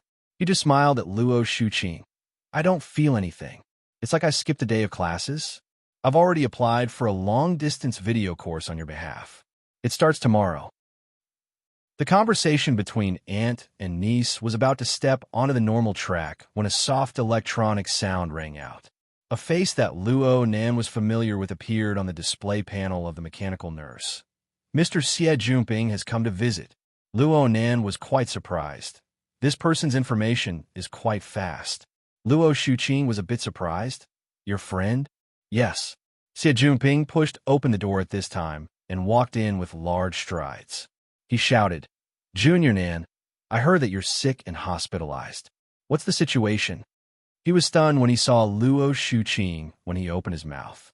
He had read through Luo Nan's information and quickly realized the relationship between the two. He immediately bowed. Hello, Mrs. Luo. I'm Xie Junping. I'm the same as Luo Nan. I'm also at Acumen College. It must be said that before Luo Shuqing saw through Xie Junping's nature, this fellow's bright and cheerful appearance gave people quite a good impression. Luo Shuqing's first impression of him was quite good. Luo Shuqing was a very traditional woman by nature. Even though she really wanted to speak a few more words with her nephew, she still paid great attention to etiquette since they were guests. She chatted a few words with Xie Junping before excusing herself to understand Luo Nan's condition. She gave the two youngsters space to converse. Xie Junping bowed all the way as he saw Luo Shuqing out the door. He came back and bragged. Even though a certain someone isn't sleeping and is hospitalized, the procedures related to the Order Club were all done in 3 days. Chapter 161. Xie Junping had said last week that Luo Nan needed to go through the procedures after entering the society. However, Luo Nan had slept for an entire day over the weekend. On Sunday, he had gone to the sanatorium to accompany his grandfather. On Monday, he had been directly admitted to the hospital. He had tossed all of these matters aside. It was fortunate that Xie Junping had picked up all of these matters. Luo Nan was a bit embarrassed. He expressed his thanks and buried his head in a pile of electronic documents. Xie Junping had been explaining the purpose of each document to Luo Nan in the beginning, but then he saw that Luo Nan was completely ignoring him. Luo Nan was wholeheartedly focused on signing, displaying complete trust in Xie Junping. Xie Junping felt comfortable in his heart and simply began to chat. Of course, the topic of conversation was always about gear. Brother Nan, you just don't like the construction society, right? I don't think you need to worry too much. It looks like the construction society is determined to bring in the Rainbow Fund, but the Mystic Arts Research Society isn't to be trifled with.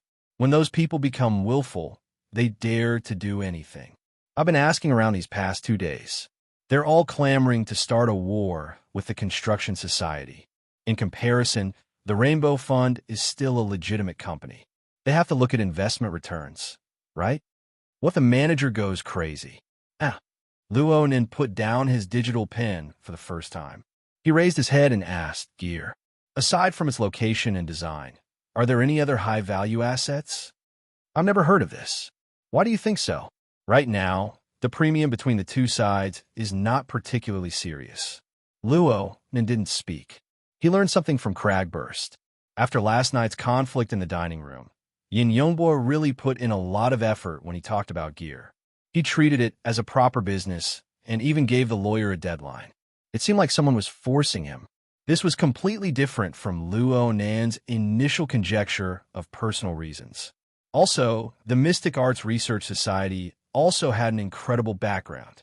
Last Friday night, at the Limestone Water Village pub, Luo Nan discovered during his operation that this society was actually related to the Order of Justice. In the past, Luo Nan did not have a direct understanding of the strength of a secret order. But this time, the power grasped by Elder Amolin of the tiny blood flame order was an eye-opener for him. From this, it could be inferred that the Order of Justice, whose strength was far above that of the blood flame order, was certainly an incredible colossus. The bidding war between the Mystic Arts Research Society and the Construction Society seemed to have broken away from the competition between school societies and sponsors. It had entered a completely different level. Hopefully, he was just thinking too much. Of course, Luo Nan had gear. If this chapter is not finished, please turn the page. Irreplaceable significance. He also believed that his mother's designs had the power to become a classic. But for powers like Quantum Corporation and the Order of Justice, what was the actual value of a wetland building? Luo Nan hated that he couldn't immediately return to school to see what was going on. At 5 o'clock, the hospital's visiting hours ended. Both Xie Junping and Luo Shuqing were persuaded to leave. On the other hand, Luo Nan truly began his health pod treatment. There was no dinner, and he had to be stuffed naked into a translucent nutrition pod. The most embarrassing thing was that Mr. Bai had personally come to supervise. Luo Nan seriously suspected that this overly carefree little old man had come to see him make a fool of himself. Don't be nervous. Don't you have a filter? If he could breathe, he would just take it as sleeping in the bathtub. By the way, since you just woke up, do you want to play some games? There's even a game? Luo Nan was wearing a breathing apparatus, so he couldn't open his mouth. He could only watch with wide eyes. Through the Hexa-ear, Mr. White smiled as he switched to the Hexa-ear channel. Ouyang has migrated quite a few games to the Psychic Wave Network. They are updated in a timely manner and are very popular. For example, there are games like 10 Days in the Wilderness. Don't you youngsters like to play? Hold on. Don't jump around like this. Mr. Bai tapped his own forehead. I heard that your application of the Hexa-ear has already reached the computer level. That's how it is. This is a typical manifestation of an imbalance between body and soul. It seems that you've learned to attach your soul without a teacher. Perhaps the 4th level's simulator won't be a problem for you. If you get addicted to playing, your soul strength will increase. Then you'll be in big trouble. Simulator? It's similar to virtual reality. In the Hexa-ear, it goes from basic interactive applications to active collection and operation of energy and information. It breaks away from the limitations of the fleshly body and materializes self-logic on the psychic wave network. Luo Nan blinked and concluded, out-of-body state? Mr. Bai raised his eyebrows. That's right. This kid's brain is really fast. This is the out-of-body state. It's also called astral travel. On the psychic wave network, there's the protection of energy. The risk of an out-of-body state can be minimized. You could try in the future, but you absolutely can't right now. Not only can you not play games, but you can't leave the body. There's also meditation. Oh, right. You can meditate, right? I can visualize a bit. Isn't that about the same? It's the same. All methods that can increase soul strength can be used. Here, this chapter isn't finished. Please turn the page. At your level, visualization is no longer a game of pure thought. It is necessary to gather and operate energy and information at all times. This will bring enormous pressure to the fleshly body. You'll truly lose your balance. When the time comes, it'll be a bit easier for you to just die. Mr. Bai's words knocked Luo Nan back to the cold reality. He could only laugh bitterly for a time. Reality was like this. If he hadn't learned a bit of expediency from Mo Luan, and if he hadn't had the dynamo core to entrust his soul to and dispel the pressure, Luo Nen would certainly be living a life worse than death. Mr. Bai scared Luo Nan to let him understand the seriousness of the matter. Then he gave a solution. If you really can't do it, then chat. This old man won't chat with you. You can find someone else. Cragburst is a chatterbox. That secretary seems to treat you quite well. She's even a beauty. Luo Nan rolled his eyes while the nutrient fluid hadn't covered his face yet. All right. I'll go find Ouyang and seal your privileges. Kids are always unreliable. The old mister did what he said. He patted his butt and left. Luo Nin really admired this old man, but he really did relax quite a bit after being messed around like this. He didn't feel any discomfort even though he was covered in the nutrient fluid. But soon, Luo Nan was faced with a real problem. He really couldn't sleep. There were many things in his mind, but he couldn't find a clue. It was a mess, and his brain was especially excited. It was very tiring. Did he really have to chat? Helpless, Luo Nan scrolled through his friend list on the Hexayear. There were only He Wayne, Cragburst, Octopus, Zhang Yingying, Mr. Bai, and a few others on the list. Which one should he choose? Someone had already taken the initiative to make a choice for Luo Nan while he was in a dilemma. The greenish-gray octopus had jumped up and down. Bro, Octopus? Bro, have you entered the cabin yet? I'm inside. Luo Nan had already contacted Octopus before starting the treatment. They discussed the matter of concocting the nutrient fluid. As a professional, Octopus gave Luo Nan many useful suggestions. He also wanted to help Luo Nan contact a suitable pharmacist. In the professional field, Octopus's horizons no longer stopped at Xia City. He looked to the entire world. He recommended Luo Nan an authority in the field of nerve repair, Dr. Clay, who was far away in Los Angeles, America. He even volunteered to make the contact. Right now, there's already a result. Bro, I have the latest news. Chapter 162. Octopus chuckled. Luo Nin knew that it was almost done. Our luck is pretty good. Dr. Clay is quite interested in your case. He has already decided to take it. I've already paid in advance. Bro, Octopus. Hey, you can't let me take advantage of you, right? That nerve drug of yours must be shelved.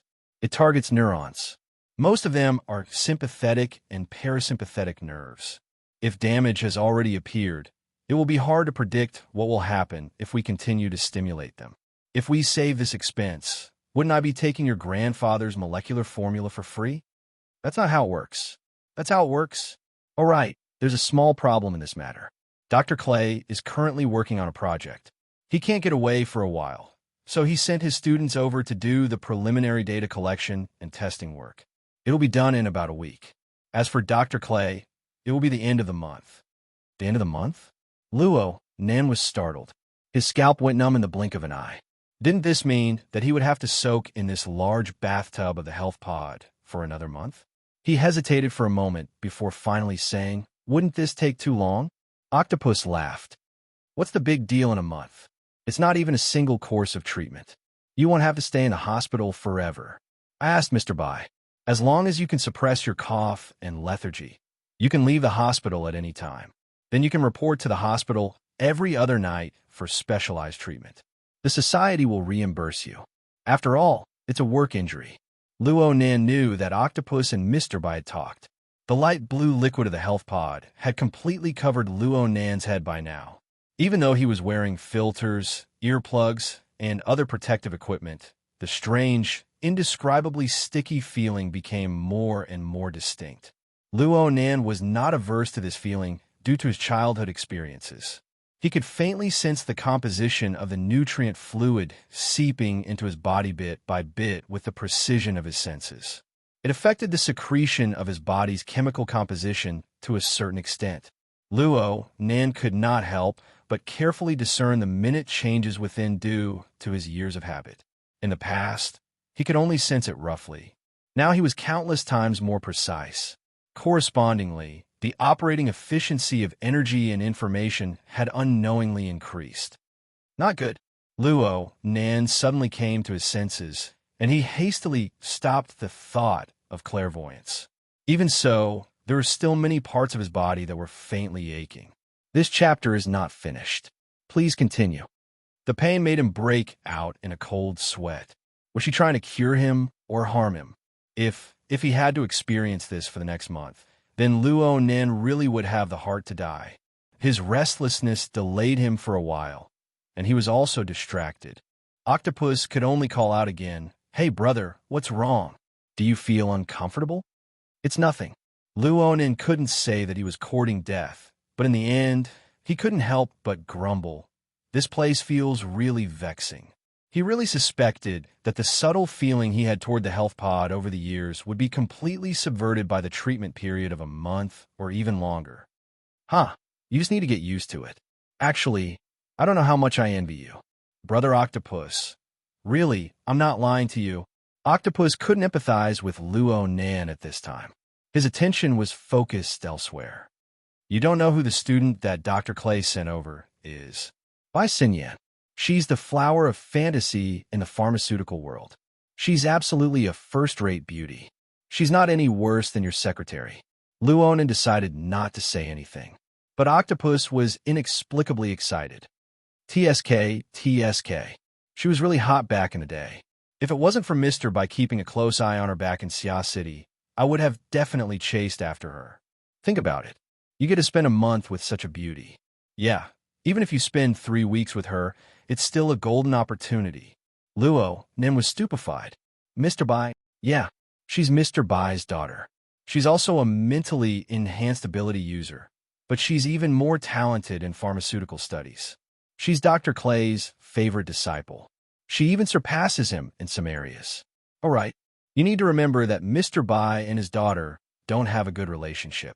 Bai Xinyan left for America and hasn't returned for many years. It seems that this is one of the reasons. Don't use your relationship to worm your way into getting close to her. Otherwise, don't blame me for not reminding you if a problem arises. Okay, Luo Nen was really defeated by Octopus. Then that's it. Oh right, the health pod is vexing. Do you want to chat? Tonight is free. Several bouts of cold rain drifted past. The chill gradually grew heavier. The sky of Xia City darkened earlier and earlier. Today was another day with dense clouds and no rain. The cool and refreshing autumn weather had been blown to who knows where. This chapter is not over. Please turn the page. Xia City Airport. Inside the VIP lounge, Yin Yongboi sat quietly on the sofa. His posture was upright and his expression was dull. He looked completely like a successful businessman. His aura was a bit stronger than that of Quantum Corporation's Xia City area CEO, Hu Yuli. However, Hu Yuli didn't mind. He minded his own business, drinking tea and resting. Occasionally, he would cast a glance at the enormous projection area in the lounge. Right now, the projection area was broadcasting a special program produced by the Star Associated Society. The host spoke extremely fast as he asked the expert, "Why did deep blue walkers appear in Xia City? It seems that the military has never sent this force to any metropolitan area, let alone to fight within. This should be the first time in history." Expert One's expression was wooden as he spoke. "There have been. From what I remember, there was one in 90 years, but it wasn't to carry out a military mission. There should be others, but they have always kept a low profile. Most of the time, the public has overlooked them." The host immediately passed this fellow who didn't know how to cooperate. He consulted Expert 2. "Most of us have the impression that deep blue walkers always appear in the wilderness or on the sea. They always fight with mutants. This gives us an innate impression that wherever deep blue walkers appear, it is always extremely dangerous." Expert 2's face was filled with a strange smile that said, "I knew you were going to make big news." He spoke rather fluently. "Not only do we have to pay attention to the appearance of deep blue walkers, we also have to pay attention to the reaction speed of the government and the military. The number of deep blue walkers is limited. There are currently only 4 divisions in the entire world, and they aren't filled up all year round. Normally, they operate in teams.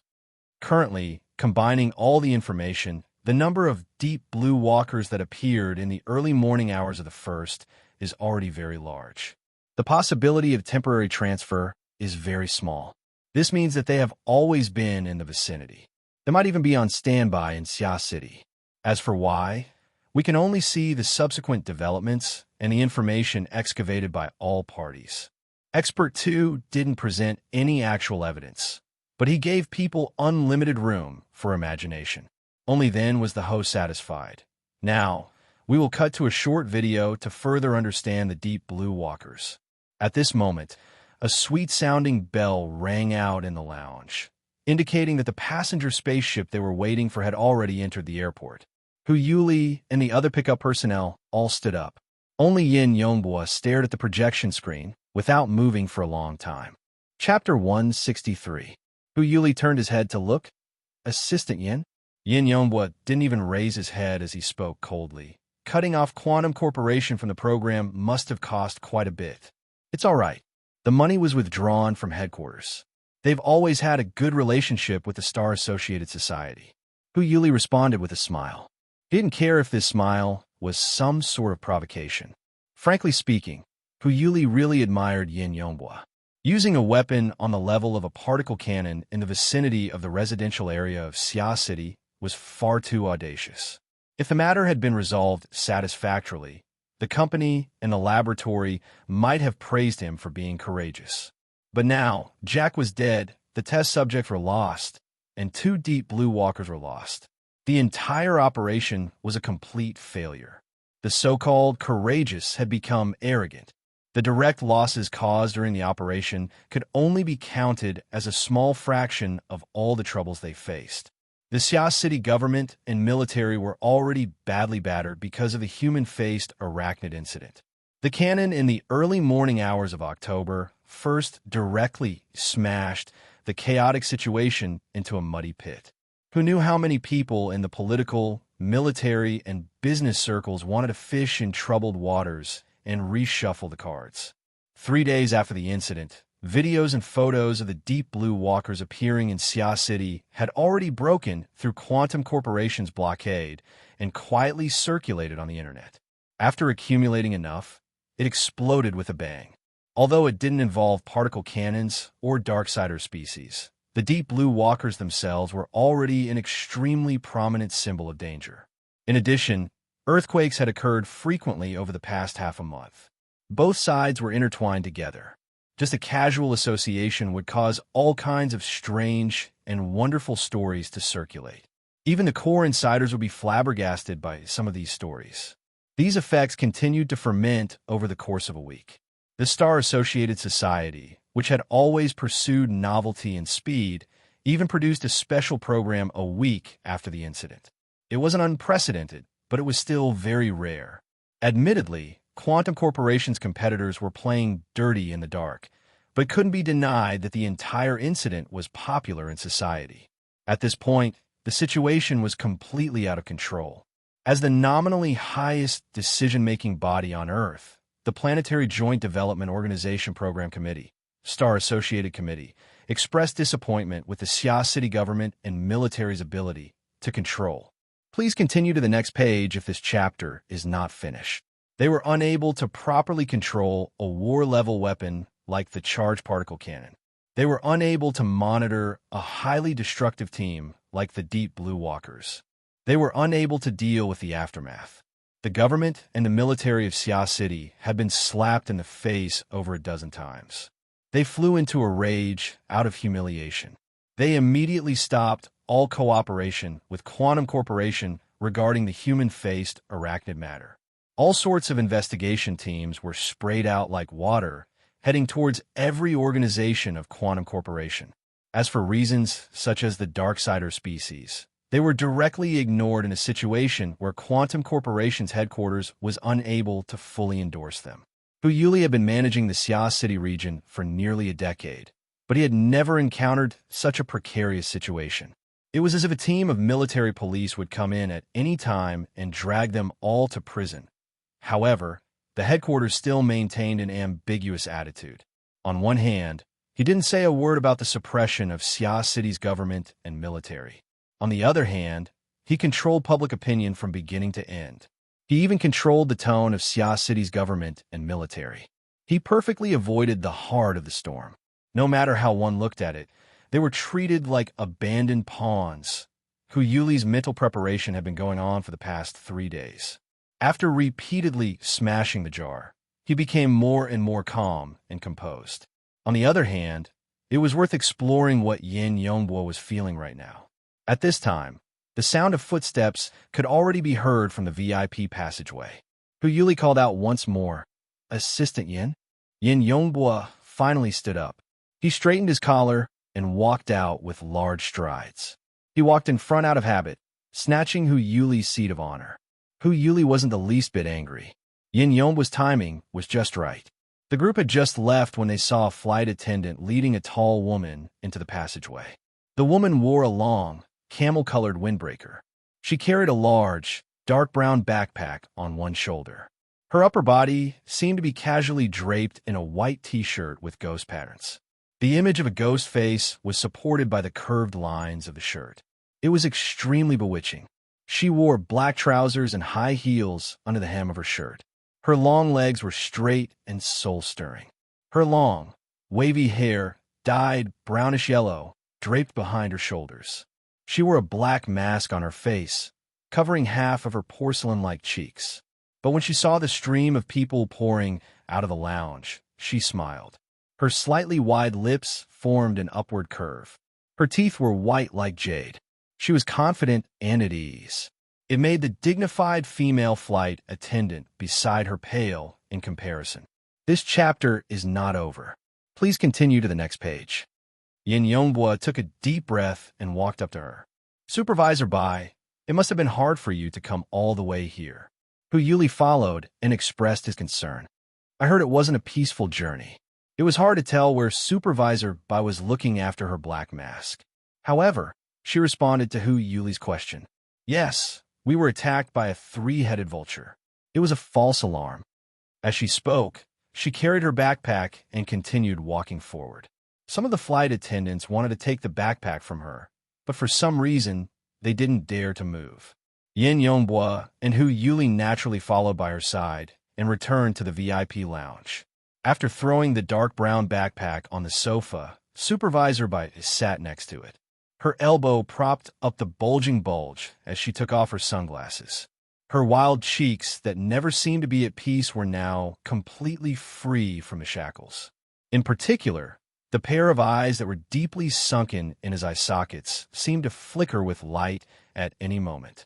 However, upon closer inspection, there were clearly layers upon layers of cold flames.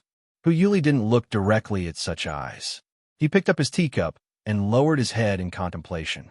Yin Yongbo, on the other hand, raised his head and faced this new colleague with the calmest and strongest attitude. At least, that was what he had to think for now. In the end, it was Hu Yuli who laughed. Supervisor Bai, it must have been hard for you to come all the way here. We have already prepared a place for you to stay. Why don't you take a rest first? That's not necessary. I haven't been back to Xia City for a long time. I have an appointment with a friend. Supervisor Bai glanced at the two people in the room and smiled. Let's get down to business before we settle our personal matters. The task assigned to me by the laboratory is to investigate the relationship between the Deep Blue World Soul Sect and the various secret sects on Earth. So far, the most valuable information came from Assistant Yin. It is said that Jack personally admitted that he knows some of the contacts of the Soul Sect. Seeing that Supervisor Bai had gone straight to the point, Yin Yongbo secretly heaved a sigh of relief. He immediately replied, yes, including a senior member. So what's the specific situation? Yin Yongbo paused for a moment before saying, Jack is dead. We are pursuing the relevant clues to obtain his relevant information and records. We are currently working on it.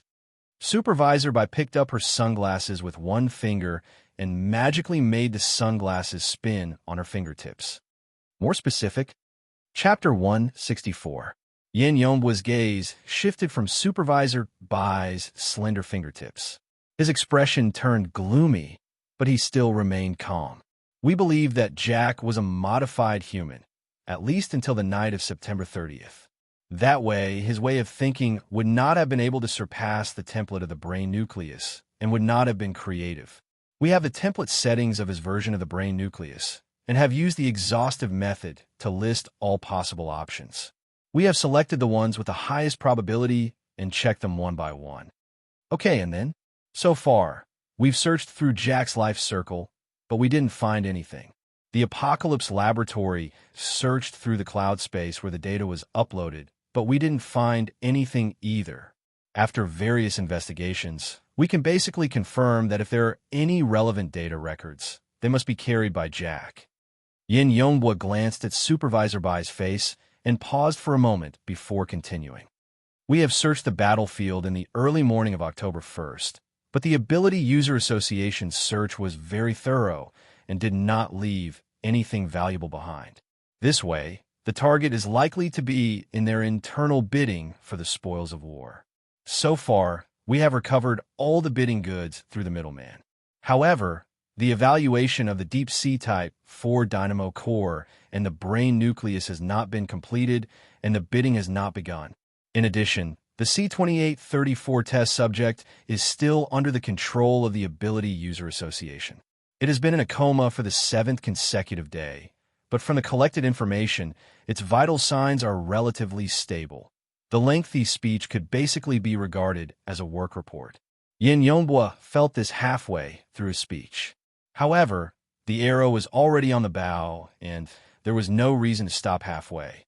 Supervisor Bai did not respond immediately after the long speech. She seemed to be digesting the information and seemed to be in a daze.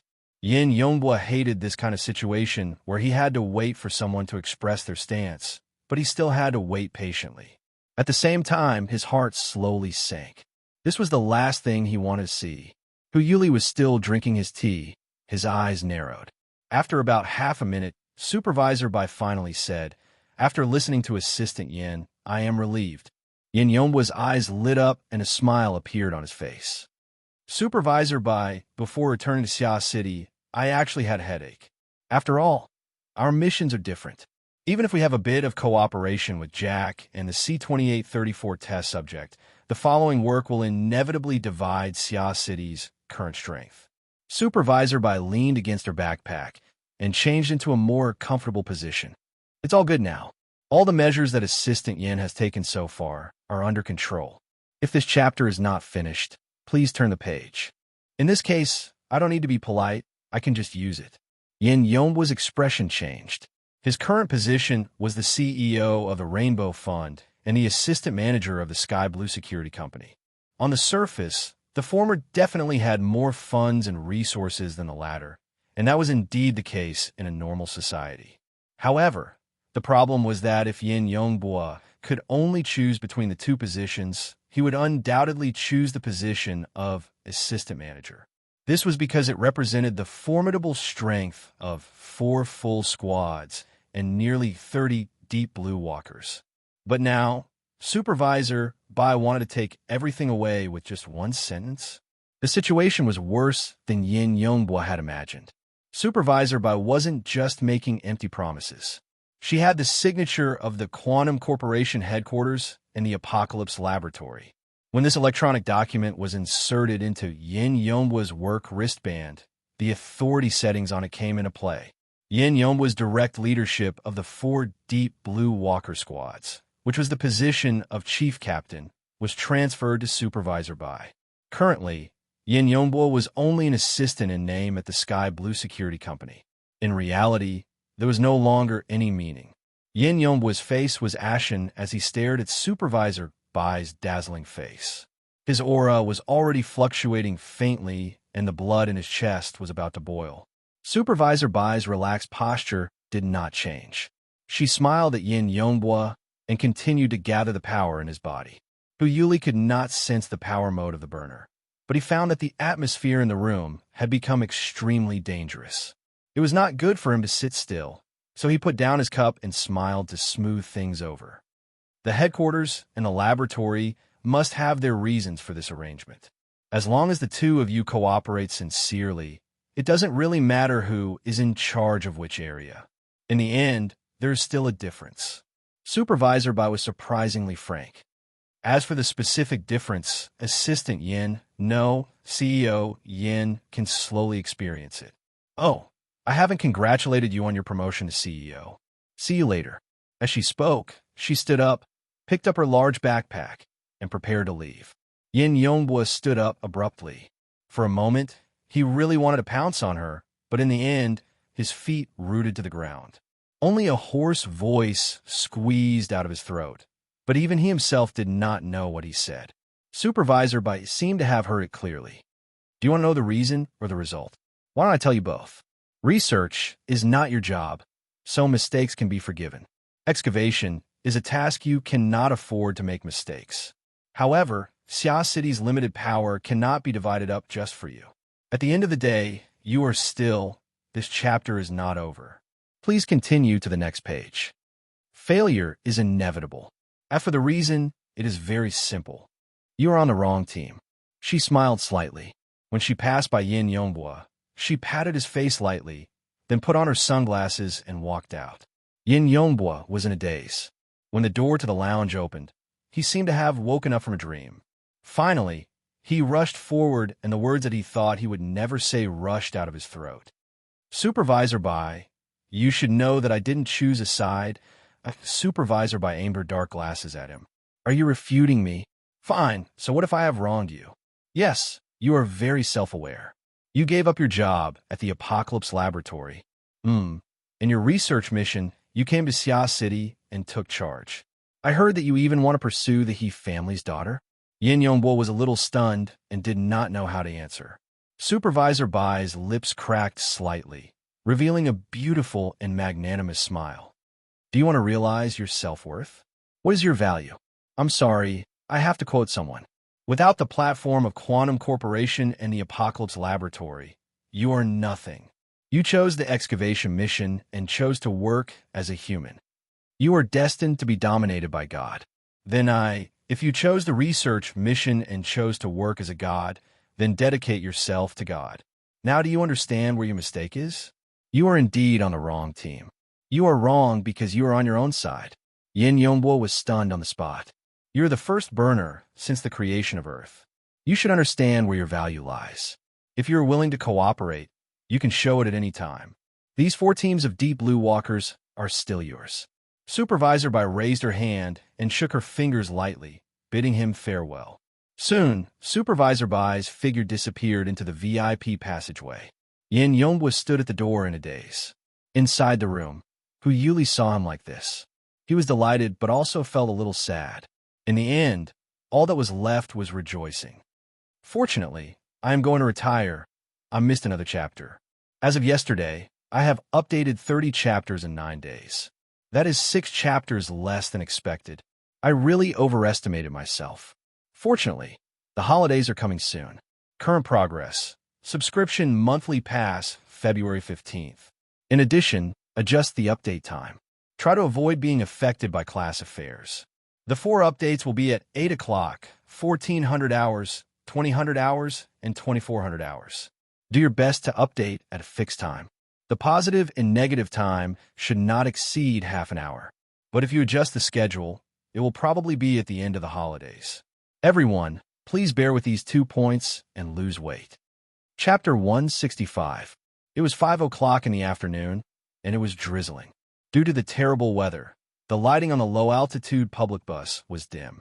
Luo Nan grew more and more drowsy, and Mo Peng, who was next to him, yawned because of Luo Nan. Hey, you've been treating me for the past few days, but there's no effect at all. Cough, I just feel like sleeping. Why don't we sleep somewhere else? Well, you go to sleep now. If I fall into the game hall, will I still be able to do business with the owner? Luo Nan was discharged from the hospital on the 3rd and stayed at home for another 4 days. In the end, Mrs. Luo Shuqing felt that staying cooped up at home wasn't a good idea. She had Mo Peng urge Luo Nan to go out and relax. However, Luo Nan really wasn't in high spirits. Anyone who was carrying a bomb that could explode at any time would probably feel the same as him. More than a week of treatment was not as ineffective as Mo Peng had said. His lethargy, coughing, and other symptoms have been greatly alleviated, at least until last night. Yesterday was the night of October 6th. The Blood Flame Order, which had been silent for many days, probably felt that most of the people's energy was focused on the Deep Blue Walkers. The rumors regarding the human-faced arachnid had died down, so they resumed their grazing activities. As before, Imoen led the Wraith sign, who had perfectly disguised himself as a former member of the same species. He circled all over Xia City. Then, he was very lucky to bump into a member of the same species who wasn't so lucky. Awu, the wraith sign, swallowed a mouthful of the wraith sign, treating it as a dessert. Then Luo Nen had a lot of fun. Luo Nen had managed to alleviate the imbalance between his body and soul with great difficulty, but the wraith sign's feedback caused the situation to collapse in an instant. Were it not for Luo Nan's out-of-body state and digesting this benefit in advance, it was very likely that his blood would have splattered all over the health pod. It would have been a huge news event at Renai Hospital. Next, Luo Nen paced back and forth outside his fleshly body for most of the night. He made repeated attempts before he was able to use the dynamo core as a buffer to carefully store his soul back into his fleshly body. However, it was also this torment that caused his soul strength to increase by another level, causing the pressure on his physical body to increase once more. This caused all the healing he had done in the past few days to go to waste. All the symptoms showed signs of relapse. After exchanging a few words with Mo Peng, he started coughing again. Mo Peng didn't know what to do with him. He was going to the game hall to enjoy a feast later. If this chapter is not finished, please turn the page. Now that he found it boring to play mobile games, he didn't know what to do. Out of boredom, he glanced at the public projector of the low-altitude bus station, which was showing the current hot topics. Star Associated Society's Deep Blue Walkers. The talkative host, the dull expert, the slick expert, and the well-produced video editing combined to form a quadrilateral that constantly changed its center of gravity. It was actually very attractive. Mo Peng was captivated by the edited footage of the Deep Blue Walker. At that moment, the program entered the interactive segment between the audience and the experts. The host eliminated the ridiculous topics like, are there mutants in the underground of Xia City? And does the Deep Blue Walkers symbolize war? He chose a more professional and more basic question. There's a saying that Deep Blue Walkers don't just refer to a single piece of equipment. They also don't refer to a single person. Only when the burner is combined with a deep blue armor custom-made for them can they be considered a true Deep Blue Walker. Is that right? Wrong. The dull expert was an authoritative figure in the relevant field. His professional knowledge was impeccable. He immediately replied, strictly speaking, Deep Blue Walkers can be considered a kind of systematic concept. It is established on the basis of system theory and the archetype neural format theory. It requires the human nervous system to be the core to arrange all kinds of resources and obtain the most optimal results. The first application research of this theory was conducted by Quantum Corporation's Deep Blue project. As for the Walker, it's another name for the prototype machine. It has two meanings.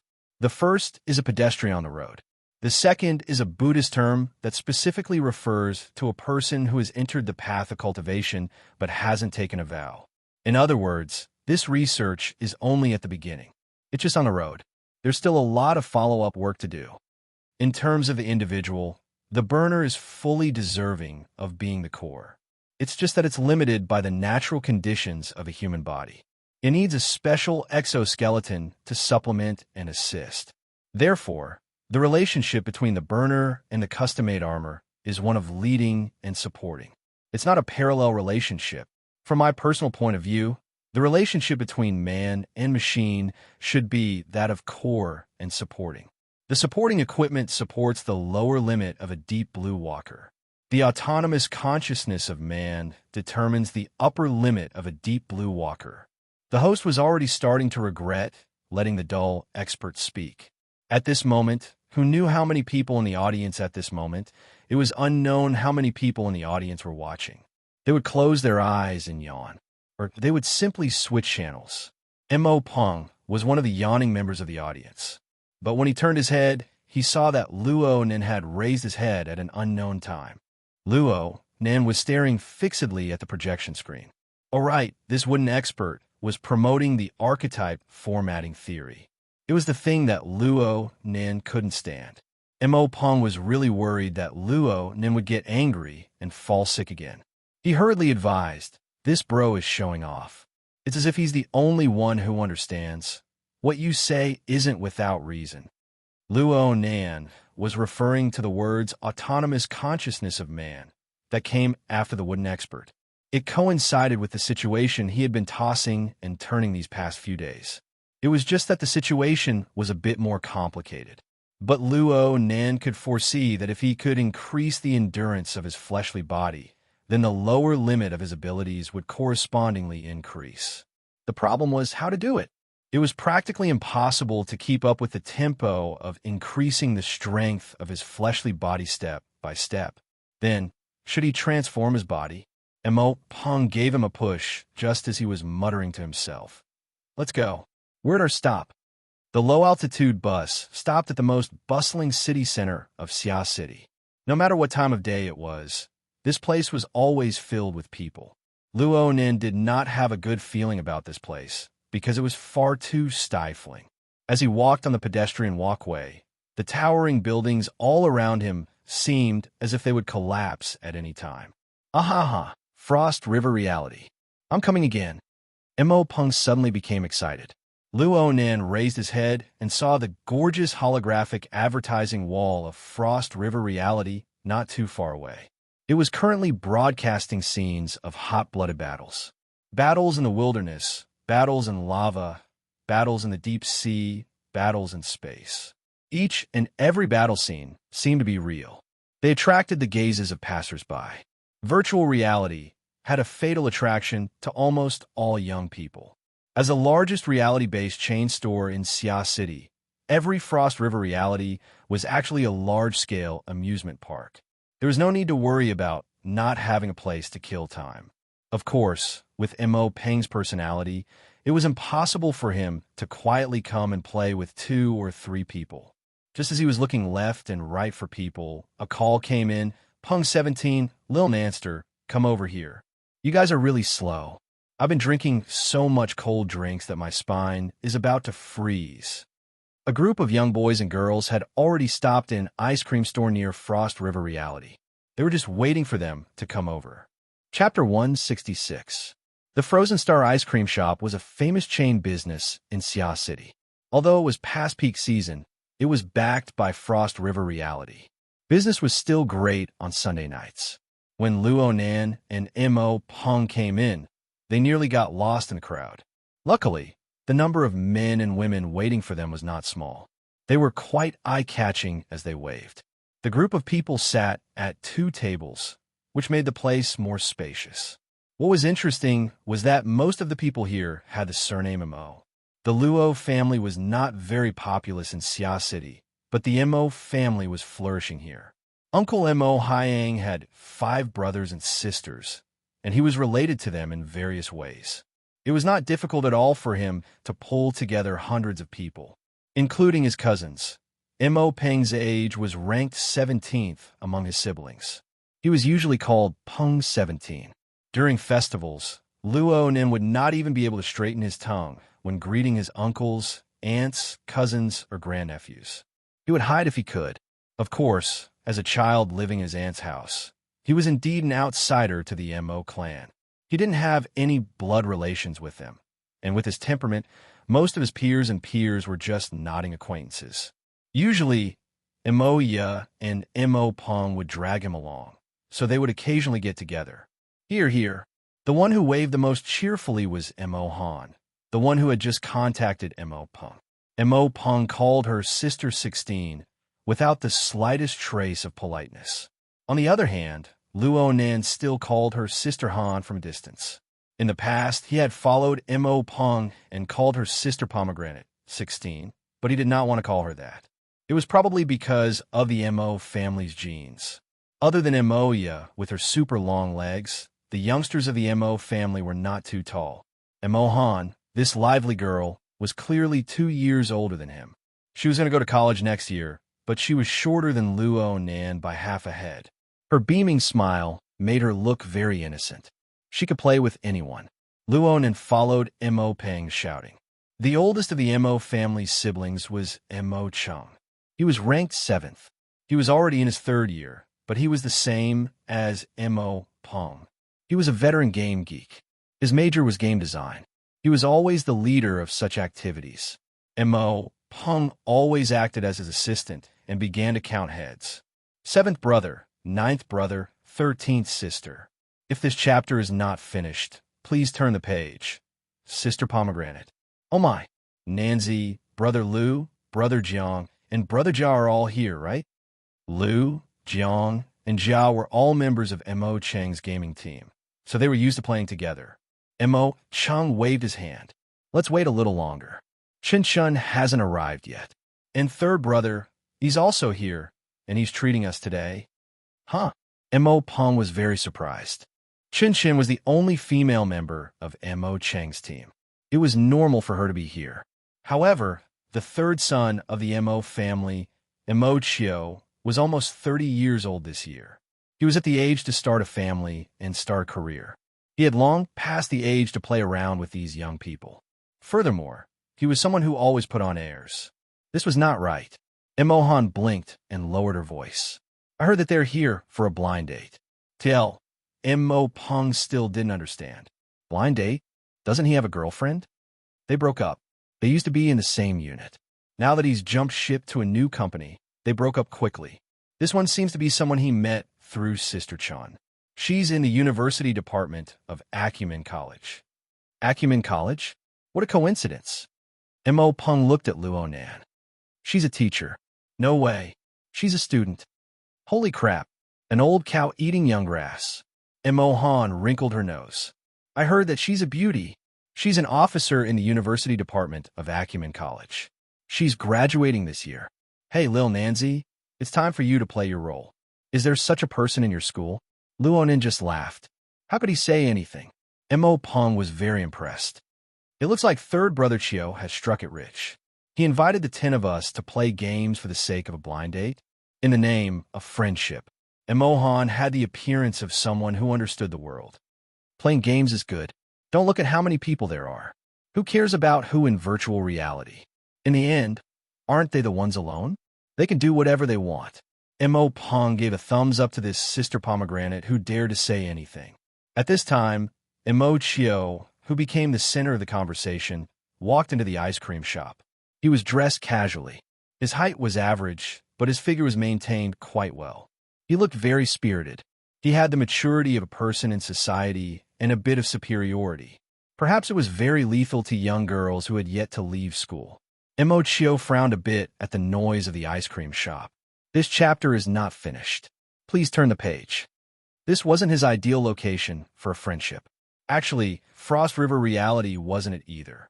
But since he was already here, he would take things as they came. He greeted his group of brothers and sisters. His posture was calm, and he looked very confident.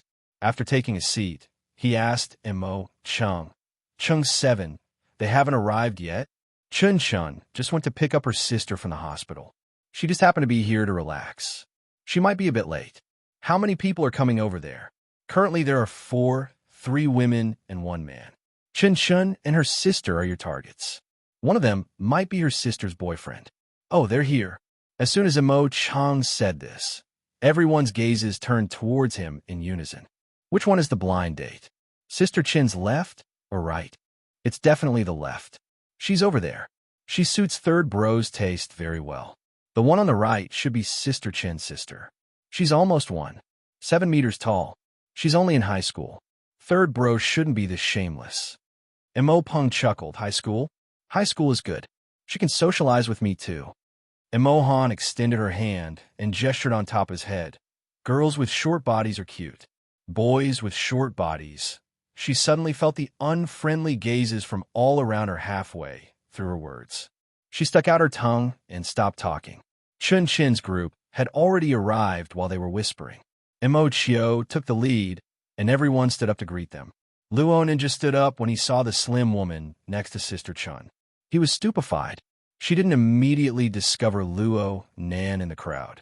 Instead, she followed her sister and greeted everyone. But she still had to see. The 2 locked gazes. Luo Nan had already mentally prepared himself, but the other's face paled. She didn't make a sound. Sister Chun had already introduced herself clearly. My sister, Chen Xiaolin. Acumen College's Mutual Aid Association's secretary. That's right. She was Shuelei's girlfriend, Chun Xiaolin, who was admitted to the hospital for treatment after suffering a fright at the Limestone Water Village pub last Friday. Luo Nin never expected to bump into her in this kind of situation. It looked like Chun Xiaolin's impression of him hadn't been eased by nearly 10 days of treatment. This was awkward. Chapter 167. It just so happened that Luo Nan rarely hung out with this group of people. Chun Xiaolan, who was also the Chun Chun that Mo Chung spoke of, was not too familiar with Luo Nan. Chun Xiaolan, who was also the Chun Chun that Mo Chung spoke of, was introduced to Luo Nan along the way. She was a bit stumped when she suddenly saw this somewhat unfamiliar face. The awkwardness that was displayed on the surface actually covered up Chun Xiaolin's unnatural movements. At this time, it was the experienced Mo Chio who came to the rescue. What do you think? Our fifth uncle's son, Nanster, has changed after attending Acumen College, right? You could say that Acumen College is nurturing people.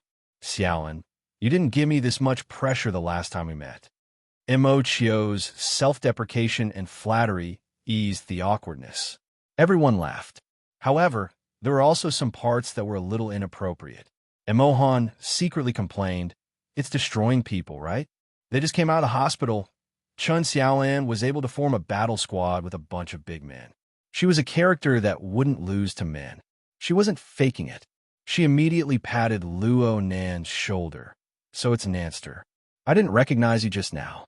It looks like we haven't played together much. You just got in this year, right? Xiaolin is 1 year ahead of you, so let her take care of you in the future. If they bully you, just tell me." If it was under normal circumstances, Mo Chio and Chun Xiaolan would have let the matter pass.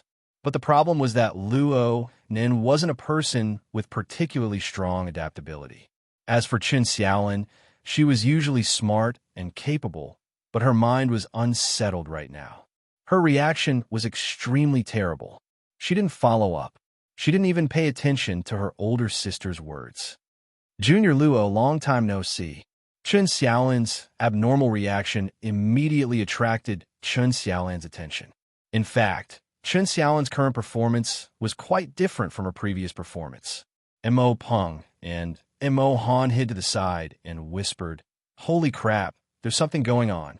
But to Luo Nan, this level was practically a loud announcement right next to his ear. Luo Nan glared fiercely at them. Chun Xiaolan didn't hear the whispers on the other side. Even if she did, she would pretend not to hear it. She was a little curious. "What? You guys know each other? Is Acumen College that small? I just met her last week. Senior sister Chun even helped me." What else could Luo Nan say? He could only deal with it first. If this chapter is not finished, please turn the page. However, at this moment, a voice from the other side joined in. "So you're also a junior from the academy. Last Friday, did you participate in the mutual assistance buffet party?" The one who spoke was Mo Chio's target, Tian Si. She looked rather petite and beautiful, and her smile was especially alluring. No wonder Mo Chio was trying so hard to woo her. "Yes. Hello, Senior Tian." Luo Nin also remembered that he seemed to have met this person before. It was either the student council or a member of the Student Assistance Association. However, President Chen Wei-kan was too dazzling back then, so the impression of the people behind him was already very shallow. If it wasn't for the fact that the information matched, he wouldn't have been able to recall it. Tian Si laughed quite happily. Acumen College's power has suddenly risen greatly here. Junior Luo, Xiaolin, Tian Chi, and me are almost 1/3 of the total. Tian Chi was the only male in Chun Xiaolan's group. He was also Tian Si's cousin. He was tall and thin and had a refined manner.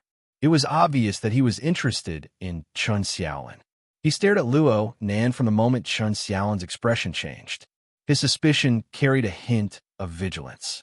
However, when Tian Si mentioned him, she still smiled at Luo Nan. She extended her hand and shook hands with Luo Nan, calling him Junior. At the very least, she didn't lack elegance. Luo Nan inexplicably felt that this was a bit absurd. He could sense it very clearly. Right now, the group of 4 from Acumen College was conversing back and forth, but they all coincidentally circled around one person. However, they were constantly affected by this person, Shuele. Emotional issues. Luonin felt his teeth ache just thinking about it. Luonin wouldn't easily get involved in areas he didn't understand at all. However, he had participated in the unforeseen event between Shuelei and Chen Xiaolin to a large extent. He didn't feel that he had done anything wrong. Back at the Limestone Water Village pub, the human-faced arachnid had already set its eyes on Shuelei. It had taken control of the society's ability user, Black Wolf, to launch a pincer attack. It was clear that the human-faced arachnid wanted to treat Shuelei as food. If he hadn't exposed them on the spot, the consequences would have been too horrible to contemplate.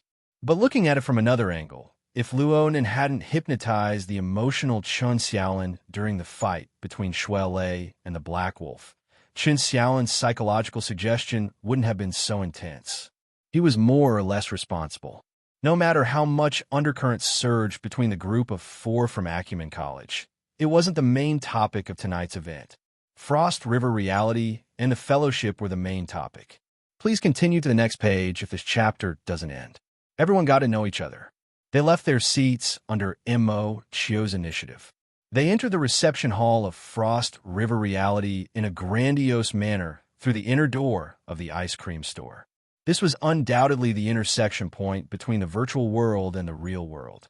Even though they had yet to come into contact with the most core of reality technology, there were interactive AR virtual images everywhere in the hall.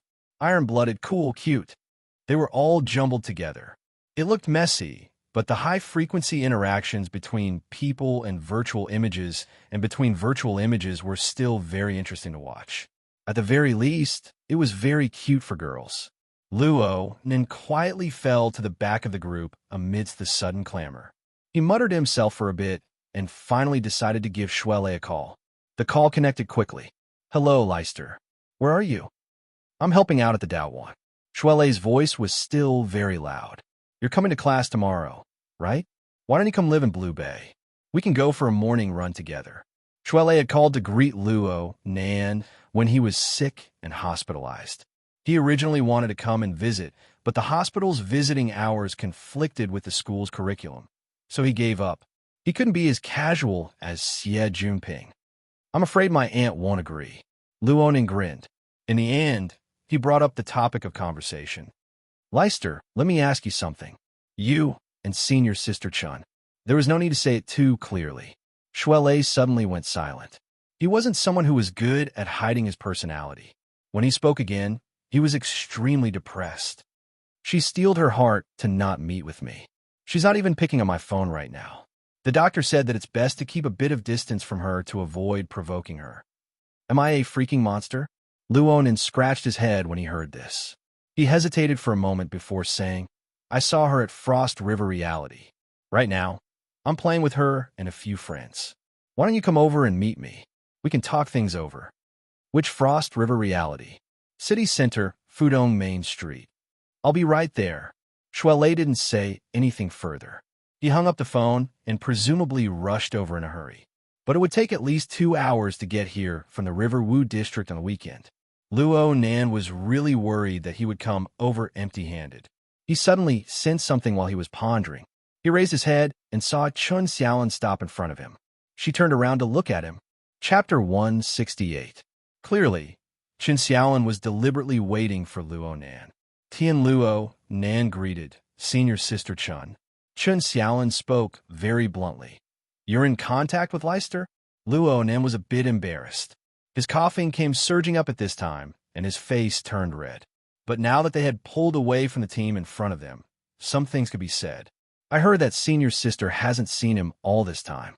Actually, the matter at the time, Luonin coughed with great difficulty. He wanted to explain, but he didn't know where to start. From the bottom of his heart, he felt that it was better for Chun Xiaolin to never know about this level of things. "I can more or less understand what happened." "Oh." Chun Xiaolin watched Luonin, but the focus of her gaze wasn't on his face. "My dad used to be a special police officer. Leicester's father was also a special police officer. Their profession always brings them into contact with some very dangerous things. When faced with vicious criminals and the like, there's no reason. Violence is the solution, right?" Luo Nan could only nod his head in understanding. The profession of a special police officer is very dangerous. Right now, Leicester's father is more or less a police officer. But my dad wasn't that lucky. He was blown to pieces during a mission. This happened about 7 or 8 years ago. Luo Nan was stunned hearing this. He wanted to open his mouth to console her, but he felt that it was meaningless. Plus, Chen Xiaolin's attitude was very calm and unperturbed. Junior brother Luo, I don't need to hide it from you. Leicester is the type that I really like. He's just like my father. He's firm, strong, simple, and generous. But when I think about how he might be like my father in the future, struggling between all kinds of dangers and never getting tired of it, I can't accept this. Chen Xiaolin shook her head amidst Luo Nan's silence. She suddenly laughed. And more realistically, I can't understand Leicester and her logic. Luo Nan spoke in a low voice. Senior sister, you're saying? Chen Xiaolin stared at him. Why did you and Leicester act like it was a matter of course when faced with that kind of situation? You didn't feel surprised at all? Panic? It was as if the surroundings should be filled with these things. Did you know? Your expressions at the time made my heart go cold. At this point, Chen Xiaolin took a deep breath and finally said, You and I may not be people of the same world. I can't understand, and I don't want to understand, let alone come into contact with you. Luo Nan was silent again. A long while passed before he said, I have a general understanding of senior's intentions, but I don't know anything about this sort of thing. I just thought that between you and me, if this chapter is not finished, please turn the page. It's rare to be able to say things out loud like this. I think with Leicester's personality, he's definitely not the kind of person who pesters others, right? At the same time, Luo Nan could see that Chen Xiaolin was an extremely rational person. She probably wouldn't turn back once she made her intentions clear. He was pessimistic about the results of Shuelei's visit, but no one could accept this for Shuelei. Chen Xiaolin was indeed reasonable. She nodded gently. All right, let him come. Let's make things clear. Then, thank you, Senior Sister Chan. Luo Nan nodded and let out a secret sigh of relief. This sort of thing was a domain he was unable to understand. Forcing himself to do this caused a layer of hot sweat to appear on his back. The distance between the two and the group grew further and further. Many people turned their heads to look, especially Tianqi. He kept his gaze cast over, looking a bit gloomy. Luo Nan could understand the knot in Chen Xiaolin's heart. But some things weren't that easy to accept. He thought for a bit and couldn't help but ask, that person? Chen Xiaolin laughed. She actually flexed her arm to make a bulging motion. He's not my type.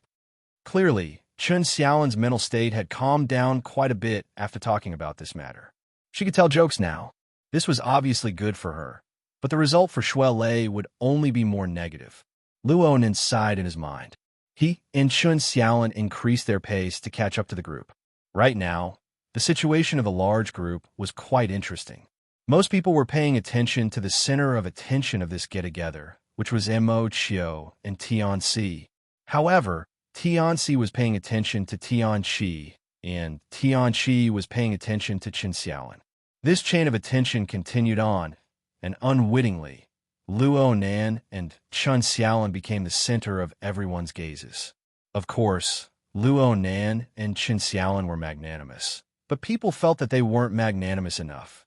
Tianqi found it hard to say some things, so Tianqi smiled and said, Junior Nan, what are you talking about with our Xiaolin? Could it be that the matter last week wasn't settled? Was it because of the society? Oh, right. Mo Peng realized something in hindsight. Last Wednesday, I remember my sister saying that you were going to test for the Mystic Arts Research Society. Did you pass? Luo Nan was speechless. Mo Peng, you've gone stupid from playing games. Over 10 days have passed. Just how slow are you going to be? You're still holding on to the past and not letting go. Tianqi and Luo Nan broke into laughter in surprise before Luo Nan could respond. Tianqi said, The Mystic Arts Research Society?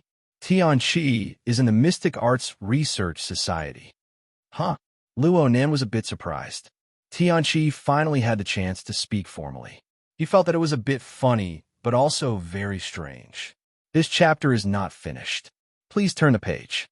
I've been helping out with a newcomer's interview, but I've never seen him before. Luonan. This name sounds quite familiar. He stared at Luonan, sizing him up for a while. Then he suddenly cried out involuntarily. Oh, right. You're not the one who missed the exam, right? You didn't show up for the interview on Thursday. There were even people who tried to contact you, but they couldn't get in touch with you. The school system showed that you skipped classes for the entire day. We were all fired. Wow. Missed the exam? Skipped classes for the entire day? Acumen College, is this cool? Lil Nanster, you really make people have a whole new level of respect for you. Luo Nan discovered very innocently that he had suddenly become the target of criticism. Tianqi was a bit inexplicably excited when this situation suddenly occurred. His words grew more and more discordant. It's already quite late for our society's entrance exam. You skipped the exam. Does that mean you haven't joined the society yet? On the other side, Tianqi shook her head. She turned to look at Chun Xiaolin. Our society doesn't seem to have any arrangements. Did you miss it when you were admitted to the hospital that day, Xiaolin? It'll be hard to enter the society after you pass that window. Tianqi's expression was awkward and strange. Upon closer inspection, it was probably the type where he wanted to laugh, but was holding it in. He wanted to increase his strength, but was forcefully holding it back. But in the end, he still couldn't help but say, Junior, it's not that I want to say this, but it's too much of a pity for you to miss the opportunity to enter the society. Plus, 8 credits will be deducted from your year. Luo Nin understood Tianqi's current state of mind very well. He felt a bit helpless and bored. When all was said and done, he had no enmity with this person. There was a 50% chance that they would work together in the same society in the future. He didn't want to make things too ugly. Just as Luo Nan was about to explain, Emo Han, who had just been loudly mocking Luo Nan and wanted to have a whole new level of respect for Luo Nan, was aroused by Tianqi's attitude.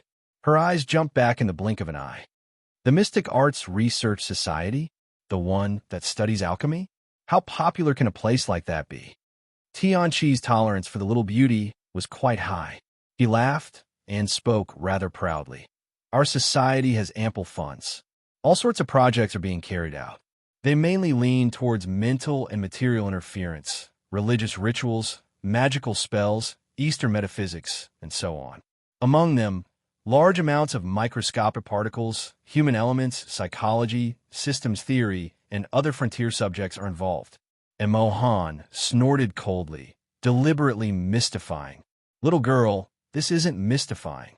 Suddenly, an arm wrapped around Mohan's shoulder and pulled her into a hug, pressing half of the little girl's body into an embrace. The smell of alcohol and saliva sprayed onto the side of her face as she chuckled. Mohan was caught off guard and screamed in fright. I'm finally home. I wish everyone a happy Mid-Autumn festival. I'm going all out to finish writing. Chapter 169. Everything happened too suddenly. The group of people watched as Mo Han was forcefully held in someone's arms. They didn't react in time. Mo Peng, who was the closest, was the first to rush over. He grabbed the man's arm and helped the struggling Mo Han break free. Mo Tao, Mo Han's elder brother and the strongest member of the group, let out a low roar and rushed forward, slamming the man against the wall and grabbing his collar. You're not going to die, Mo Tao said. What are you doing? F*CK me. What the F*CK are you doing? The man was pressed against the wall, but his voice was even louder than Mo Tao's. The smell of alcohol coming from his mouth was nauseating. He was clearly very drunk. Luo Nan and the others were at the place where they had just walked past the reception hall and entered the passage. The environment suddenly became narrow.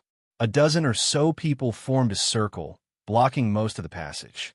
The drunkard hoodlum shouted a few words, but he seemed to sober up a bit when he saw the dense mass of people before him. He was a bit scared for a time and stopped for 2 seconds.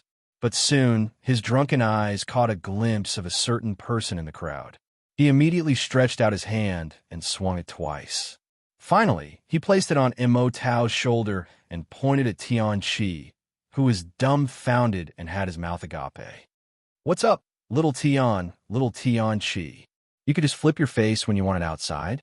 The officer Huang. Tianqi blurted out the first word, but he couldn't hold back the rest of the words. The man's many years of accumulated power made him feel weak in his heart. But the current situation truly exceeded the limits of his face. His fair face soon flushed red.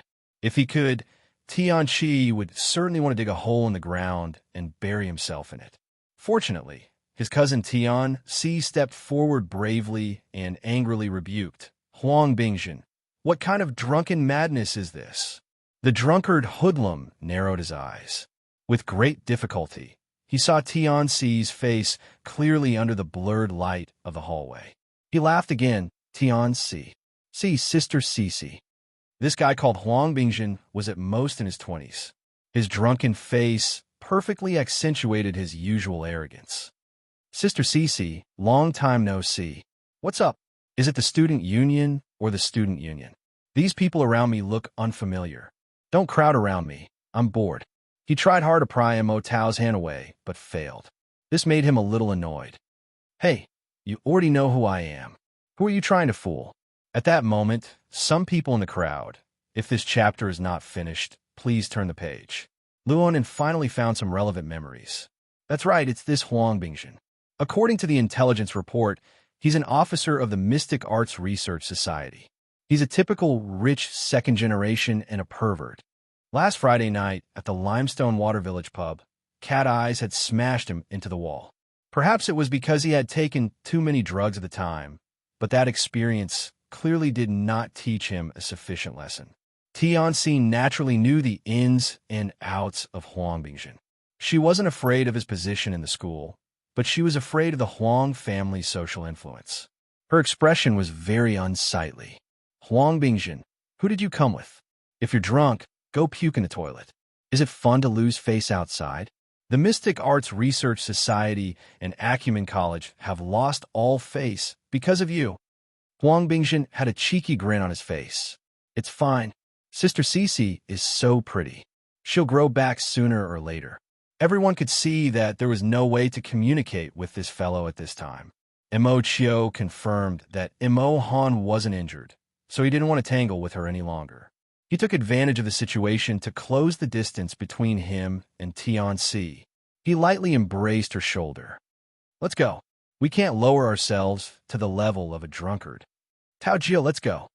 Mo Tao glared fiercely at Huang Bingjin. He grabbed Huang Bingjin by the collar and slammed him into the wall before letting go. Who knew that once Huang Bingjin regained his freedom, he would run his mouth like a train. Hey, my friend over there. You're familiar with this line of work. Did you ask me for permission before doing this? Did you ask their president, Chen Shun? This fellow had an intoxicated look on his face, but his heart wasn't.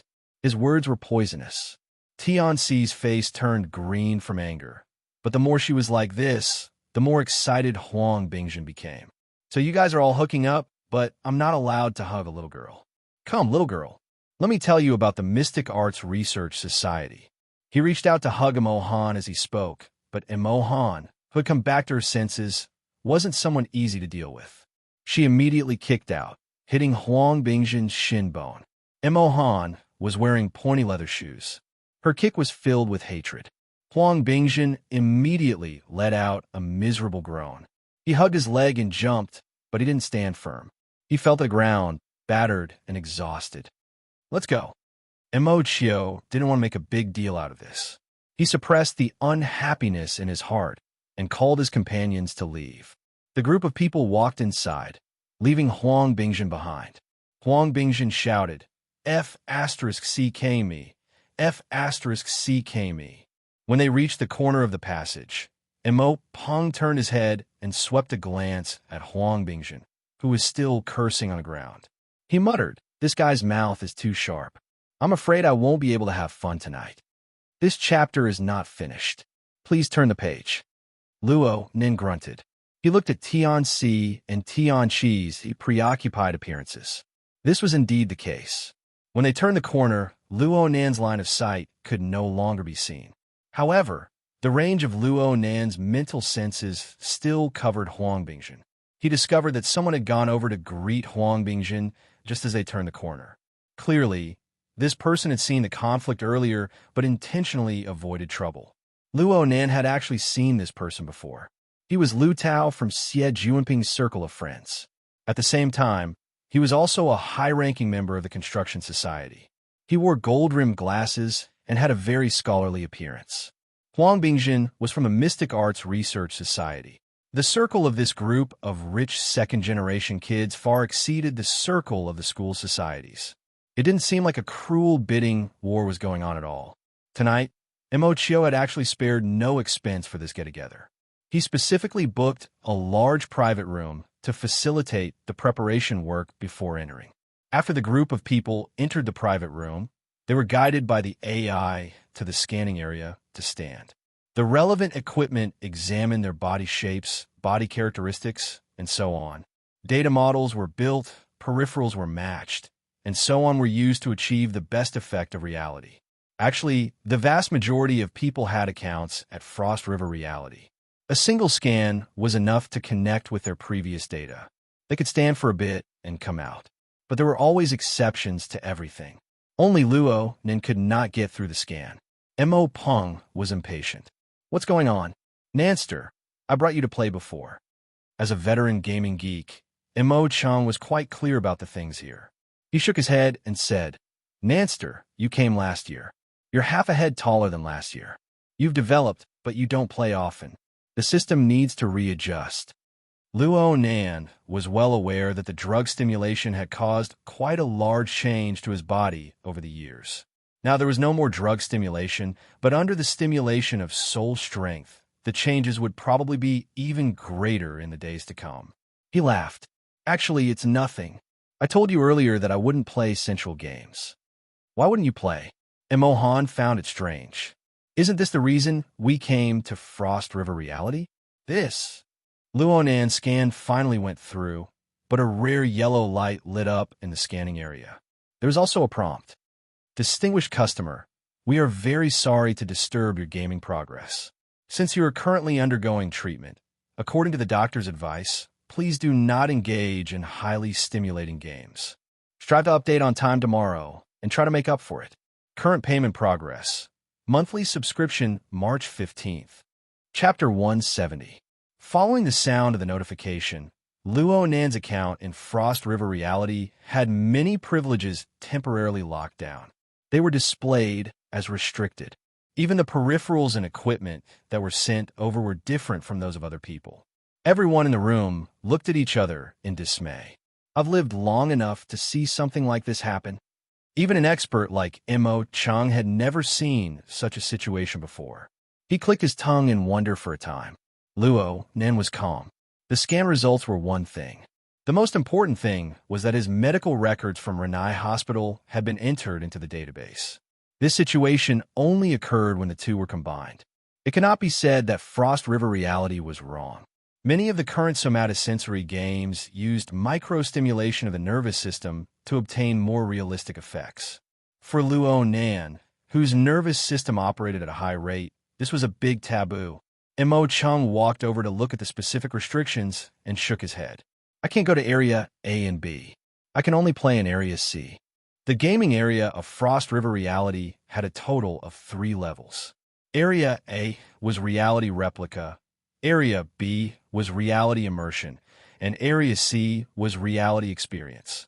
The intensity of stimulation to the nervous system decreased in order. Of course, the degree of playability was the same. Area C was generally targeted at the elderly, children, or adults who wanted to relax. Young people who pursued excitement generally disdained this area. Luo Nin had talked to Mo Peng about the intensity of the game before he came. He just did not expect Frost River Reality and the hospital to be so extreme. Mo Peng reacted quickly. He spoke with a sense of loyalty. Then how about this? I'll accompany Nanster to Area C to practice his wilderness skills. You guys go wherever you need to go. Luo Nin walked out of the scan area and put on his combat suit peripherals. At the same time, he shook his head. I don't need you to accompany me. You can go play with Brother Seven and the others. It was not easy for a gaming madman like Mo Peng to come here. He definitely wanted to go to the most exciting area, Area A, to experience the effects of reality to the fullest. Mo Peng was still thinking about it. At this time, Tian Si smiled and raised her hand. I can't play games. I can't stand things that are too exciting. I'll stay in Area C. Since she had started, Mo Chio laughed. I'll also stay in Area C. Everyone else can play however they want. Just be careful. Chung 7, don't go crazy. Watch over everyone. No problem. Mo Chung said this. It was hard to say how much he listened. If this chapter is not finished, please turn the page. Chun Xiaolin wasn't very interested, but Mo Han and Mo Rue pulled her to Area B. Tian Chi also had a lot on his mind, but he definitely had to be on guard against this kind of natural third wheel. At that moment, Mo Tao and Mo Peng dragged him to Area A. The group of people were quickly assigned and left in a huff. Nanster, where do you want to go play? Mo Chio asked Luo Nan's opinion in a very considerate manner. The problem was that he was closer to Tian Si right now. It seemed that he was really interested in Tian Si. Huang Bingjin's dirty words didn't affect him at all. Luo Nan didn't have any intentions of being a third wheel. He found a random reason. Third brother, you guys don't need to worry about me. I'm going to the 10 days in the wilderness to do some basic training. I'm also going to train my body in passing. Alone? No. Mo Peng can also turn on the guidance mode in Zone A. I'll call him when I get there. Luo Nan's wristband received a call as he spoke. It was an unfamiliar number. It just so happened that Luo Nan was about to pull away from the two main participants of the social gathering. Luo Nan raised his hand and gestured for them to move to the side. Hello. Hello, Mr. Luo. I'm Bai Xinyan. Luo Nan was stupefied for a moment before he reacted. Bai Xinyan? Wasn't that the brilliant disciple of Dr. Clay that Octopus Bro had mentioned? The one who had come to Xia City to help Octopus Bro with his early treatment and data collection? Especially since she was Mr. Bai's daughter. Luo Nan hurriedly added a greeting. Hello, Ms. Bai. Bai Xinyan's voice was low and gentle. It was very pleasing to the ear. Mr. Luo, the examination will only start tomorrow night. However, I just retrieved the information from Ren AI Hospital and the association. I saw the results of the automatic examination last night. It seems that there are signs of relapse. How do you feel now? Luo Nan secretly admired this person's strict attitude, but he couldn't say that the Wraith sign was cheating him. He could only vaguely say, I really do feel a bit uncomfortable. I feel like the pressure has increased. Perhaps your soul power has grown again. There will always be a period of rapid growth before and after an ability user awakens. But for the current you, this is not good news. Bai Xinyan had accurately grasped the root of the problem and was very frank. Luo Nan was mentally prepared. Bai Xinyan continued, for the next step of treatment, I need to update some data here. I hope Mr. Luo can cooperate. I need to go back to the hospital. This chapter is not finished. Please turn the page. Is it? No need. I noticed that the Frozen Star system retrieved your information from Ren AI Hospital about 5 minutes ago. The Frozen Star system? It's the main system of Frost River reality. It's located in the supercomputer Black Dome. It's the carrier of several experimental projects of the Star Alliance Committee, the military, and the Ability User Society. It has a relatively close relationship with us. You're at Frost River reality right now, right? Fudong Avenue in the city center? He had been caught. Luo Nan was a bit embarrassed. He could only explain, I'm in Area C, and my privileges are locked. No, Mr. Luo. You can't be in Area C. I need you to go to Area A. Frost River Reality Area A's competition space has a classic competition event. You should have heard of it before. It's the Frost River Waterway. Frost River Reality is named after it. Yes, I know. Not only did Luo Nin know, he had personally experienced it. It was when he followed Mo Peng and called Mo Han Sister Pomegranate. That time was simply too embarrassing. Luo Nin still had lingering fears just thinking about it. The Frost River Waterway is actually a human body limit test project developed by our laboratory. It's equipped with an information collection device that can be used as a detection device to revise the relevant data. Luo Nin was just about to ask when his wristband vibrated. He received an email in his inbox. Inside was an electronic key and the relevant method of use. Bai Xinyan's deep and melodious voice lingered in his ear. This is the temporary privileges of the Frost River waterway. You can enter Area A through this. Then all you need to do is follow the requirements of the system. Join and do your best to persevere until the end of the game. That's it? Yes, I'll arrive in about 2 hours to extract the data. If Mr. Luo has the strength to spare, you might as well do it a few more times. This will help the system collect more comprehensive information. Luo Nan was very surprised. Ms. Bai has already arrived in Xia City. I just arrived not long ago. Bai Xinyan did not say much. She directly concluded, I'm looking forward to our meeting. I hope you have a good time. The call ended. Luo Nan looked at his wristband. There was an indescribable strangeness. Why did he feel that something was wrong? Hold on. The Frost River waterway. Do a few more times? Luo Nan felt that his spine was about to freeze in an instant. Chapter 171. Luo Nan stood still. He stopped at the boundary between Area C and the guide area. Ahead was the reality area filled with AR virtual images. Through the strengthening of the external goggles, these virtual images had a bit of a cartoon flavor to them. It was hard to tell the difference between reality and illusion. Some advanced players could choose their virtual guide. From virtual idols to game heroes, there was no problem. Therefore, the area ahead suddenly became lively and clamorous. Real human figures and virtual images mixed together. It was a dazzling sight. Luo Nan talked as he walked. His speed was very slow. Mo Chio and Tian C were already in front of him. He thought for a bit and did not enter Area C. Instead, he used the Hexa ear to contact Bro Octopus. After a week of preparation, Octopus had already begun the research work on Luo Yuandao's psychotropic drug. Plus, he was quite ambitious. He combined Luo Nan's practical results and opened up several groups of drugs for comparative research. He really turned into an octopus, spending several days in a row in high-intensity work. His days and nights had long since turned upside down. When Luo Nan contacted him, Octopus managed to find some time to take a nap in a laboratory. He was still a bit muddle-headed when he picked up the call. But when he heard Luo Nan's description, he instantly woke up. White Salt has returned to the country. He contacted you and wants you to go to the Frost River waterway. Octopus blurted out Bai Xinyan's nickname. He washed his face again to clear his mind. After pondering for a while, he said, I know about the Frost River Reality Project. The government, the military, the society, as well as many financial groups and companies are all involved. Chairman Ouyang is also a technical consultant. Our psychic wave network platform actually has a transplant. Of course, it's not suitable for you. But if it's somatosensory stimulation, the corresponding danger will be greatly reduced. Frankly speaking, White Salt's plan is a bit radical, but it is very much in line with the style of Dr. Clay's school of reconstruction. Their school relies on top-notch nerve repair technology. They are very happy to test the limits of the human body in every case. They work on these limits, combining repair and strengthening into one. There is no school that can match up to this advantage. Of course, you need to pay attention to controlling the intensity. Luo Nan roughly understood. Since Octopus said this, there shouldn't be any major problems. He thanked Octopus and hung up.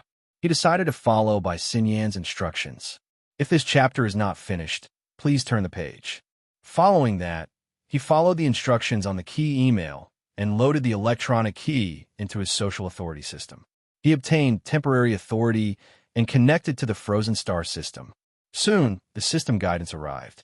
Luo Nan followed the instructions and left Area C.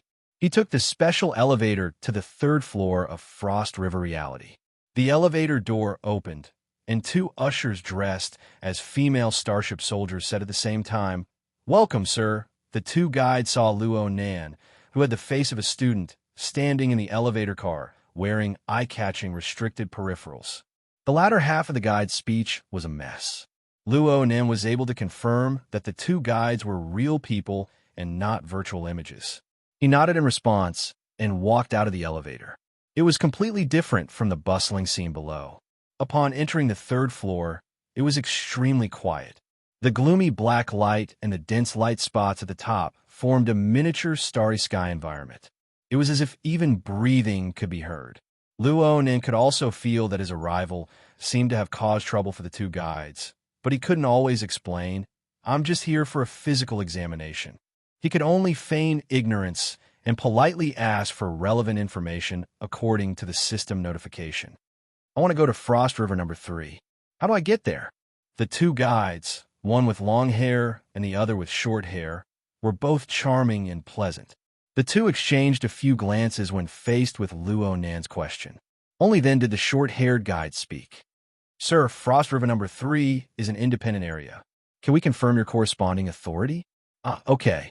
Luo Nin was just about to raise his hand when the long-haired guide made a hand gesture to the side of the scanner to release light. The light swept across Luo Nan's combat suit peripherals and a pale yellow indicator light lit up. Luo Nin immediately received a system notification. "Hello, respected customer. You have accidentally entered an unauthorized area. Please follow the instructions of the nearby guide and leave as soon as possible to avoid causing any accidents." The two guides looked at each other again. When they faced Luo Nan again, they simultaneously revealed professional sweet smiles. "Sir, you have also seen the situation. I hope you can cooperate." "Wait, it's not that." Luo Nan could roughly guess that the authority on his wristband was not connected to the peripherals of Frost River reality. He was just about to explain when the electricity behind him stopped. "This chapter is not finished. Please turn the page." The ladder door opened again, and someone walked out unsteadily. Another drunkard. Was Frost River reality an amusement center, or a hotel, or a restaurant? However, the person who came was clearly a regular customer. The two guides saw him and simultaneously bowed in greeting. "Mr. Hu." The drunkard walked over. He looked quite young. He casually placed his arm on the shoulder of the short-haired guide. The latter hurriedly reached out to support him and revealed a sweet smile. "Mr. Hu, what do you have in mind?" Mr. Hu is still clear-headed. "Give me a private room and an environment that can quickly hypnotize me. Let me sleep for a while." "Yes, C7. These people can really drink." "Okay, Mr. Hu." The short-haired guide supported Luo Nan and walked inside. She indicated to her companion to quickly solve Luo Nan's problem. Mr. Hu moved 2 steps sideways like a crab. He could not walk properly. He got closer to Luo Nan, and his drunken eyes swept over Luo Nan's face. At this moment, he was stunned. He suddenly reached out to grab the goggles on Luo Nan's face. Luo Nan took half a step back and avoided the grab. He frowned. "Mr. Hu, fellow student." The two guides spoke almost at the same time, but they did not know what to say. It was clear that they could not handle this chaotic situation. Mr. Hu was about to reach out, but at this moment there was a knock on the door. The door of a room at the end of the corridor opened, and a woman in a dark professional suit walked out. Seeing this person, the two guides seemed to have found their backbone. They called out at the same time, "Managerine." The lady also noticed the situation here and walked over. As she got closer, her appearance gradually appeared in the dim light. She looked to be in her 30s. She had a beautiful face and an elegant demeanor. Her exquisite makeup brought out the mature charm of a woman. Her gaze swept across Luo Nan and Mr. Hu's faces. She immediately smiled at Mr. Hu and said, "Little boss, you got drunk the moment you came here. Do you think I specialize in sobering up soup?" Mr. Hu was inexplicably afraid of her. He straightened his body and waved his hand. "Sister Lu, I didn't mean that." Madame Yin turned her face again. She wanted to say something to Luo Nan, but she saw this young man staring at her face blankly. He was clearly in a daze. Chapter 172. Kids these days. Madame Yin laughed dumbly. She first asked the two guides for the results of the clearance scan. With a glance, she knew what was going on. She walked in front of the drunken Mr. Hu and separated the two of them. She said to Luo Nan, "Student, this is the VIP area of Frost River reality. Judging from the clearance of your equipment, you shouldn't be here." Wait. On the other side, Mr. Hu had sobered up quite a bit. However, when he spoke hurriedly, his tongue was not as smooth as before. After saying "wait" a few times, he finally managed to squeeze out the rest of the sentence. That brother, you look familiar. Can you take off the mirror and take a look? Although his words were rough, the meaning behind them was surprisingly polite. Luonan's heart skipped a beat. He carefully looked at Mr. Hu's face and saw that the outline of his face was a bit swollen due to excessive drinking. He actually looked a bit familiar. After thinking for a bit, he took off the goggles. With just this one movement, a piece of information suddenly popped up in the corner of his memory. Senior Hu. Aha, Luonan Junionan. Mr. Hu shook off the guide's support and came forward to give Luonan a hug. Luonan could not avoid it for fear that he would not be able to hold on and fall to the ground. Yes, Luonan remembered now. This Mr. Hu was the one who had brought the construction society, Yin Yon was lawyer, and a bunch of other people to Gear last week. He was the student council cadre who had come to visit. He was Xie Junping's best friend. Xie Junping called him Hu-san. His real name should be Hu Huaying. According to Xie Junping, this person was a bit muddle-headed, but he was a reliable person. However, was his relationship with Hu-san that good? On the other side, although Hu Huaying was 70 to 80% drunk, his heart was still clear. He and Luo-nan had only met once, but Xie Junping and Luo-nan were not. Hu Huaying also worked in the club activities department. He had seen everything that Xie Junping had been doing for the past week. Xie Junping had been running back and forth for Luo-nan to join the Order Club. Ever since they knew each other, when had he ever seen this young master so worried? Even though he was very clear about Xie Junping's sexual orientation, he couldn't help but think, could it be that this bro turned the Xie family's playboy gay? As Xie Junping's best friend, Hu Huaying was very clear about her attitude. Showing enthusiasm was just the beginning. The key was the next step. Junior brother, you have to go to class tomorrow, right? If this chapter is not finished, please turn the page. Are you done? Hu Huaying expressed that she had always been concerned and took the opportunity to get closer. You want to experience the VIP area, right? Actually, you could have just told me in advance. I still have some shares here. She lowered her voice and raised her voice. Of course, there's also manager Yin Lu. Junping, and I call her sister. She's always taken care of us. Sister Lu, this is my junior, Luonan. He's very close to Junping. Luonan. Yin Lu stared at Luonan. The latter lowered his eyelids, looking a little introverted. He called out softly, Sister Lu. Hu Huaying saw that Luonan was too introverted and was afraid that he would feel awkward. She laughed. I made a mistake today. No matter what, since I'm here, I'll let junior brother stay in the same room as me. I'm just going to sleep anyway. Luonan opened his mouth, but didn't say anything. His gaze returned to Yin Li's face, and he couldn't look away. Yin Lu smiled faintly. Her gaze swept past Hu Huaying and Luonan. I still have to give face to the little boss. Sister Lu, you're magnanimous. Hu Huaying laughed and pulled Luonan to thank Yin Lu. Luonan said, Thank you, Sister Lu. His eyelids lowered again. At this time, Yin Lu sighed helplessly. Luonan, I'll call you Brother Nan. You should know how the restrictions came about. You can experience it in the VIP room, but you must take care of your body. Oh, your body hasn't recovered yet, right? I understand. Hu Huaying patted her chest and took charge. God knows if the alcohol had passed. Yin Lu nodded at them. Little boss and Brother Nan, you guys have fun. There's a problem with the renovation of Sky Capital Water Village. I'll go take a look. Hu Huaying laughed. Once the branch opens, it'll be your territory once you leave the school gate. It's all for you bosses to earn money. Yin Lu shook her head and smiled. She bid farewell to the two and walked into the elevator. Before the elevator door closed, Luonan glanced at Yin Lu again. However, he was caught by Yin Lu. This female manager, who had an extremely outstanding appearance and style, gave Luonan another smile. She gently waved her hand, bidding him farewell. Then, the two guides picked the rooms and led Hu Huaying and Luonan to the inner part of the VIP area. According to Hu Huaying's introduction, the overall structure of the VIP area was distributed like a swarm. They were all separated, luxurious rooms. Everything in the gaming area below could be found here. This chapter is not finished. Please continue. And it would only be more exquisite. The VIP rooms were like the private rooms below. However, The gaming area was integrated into it. There was also a scanning area in the room. Under the guidance of the two guides, Luo Nan re-entered this area and started scanning again. This time, all the permissions were unlocked and a new set of peripheral equipment was sent over.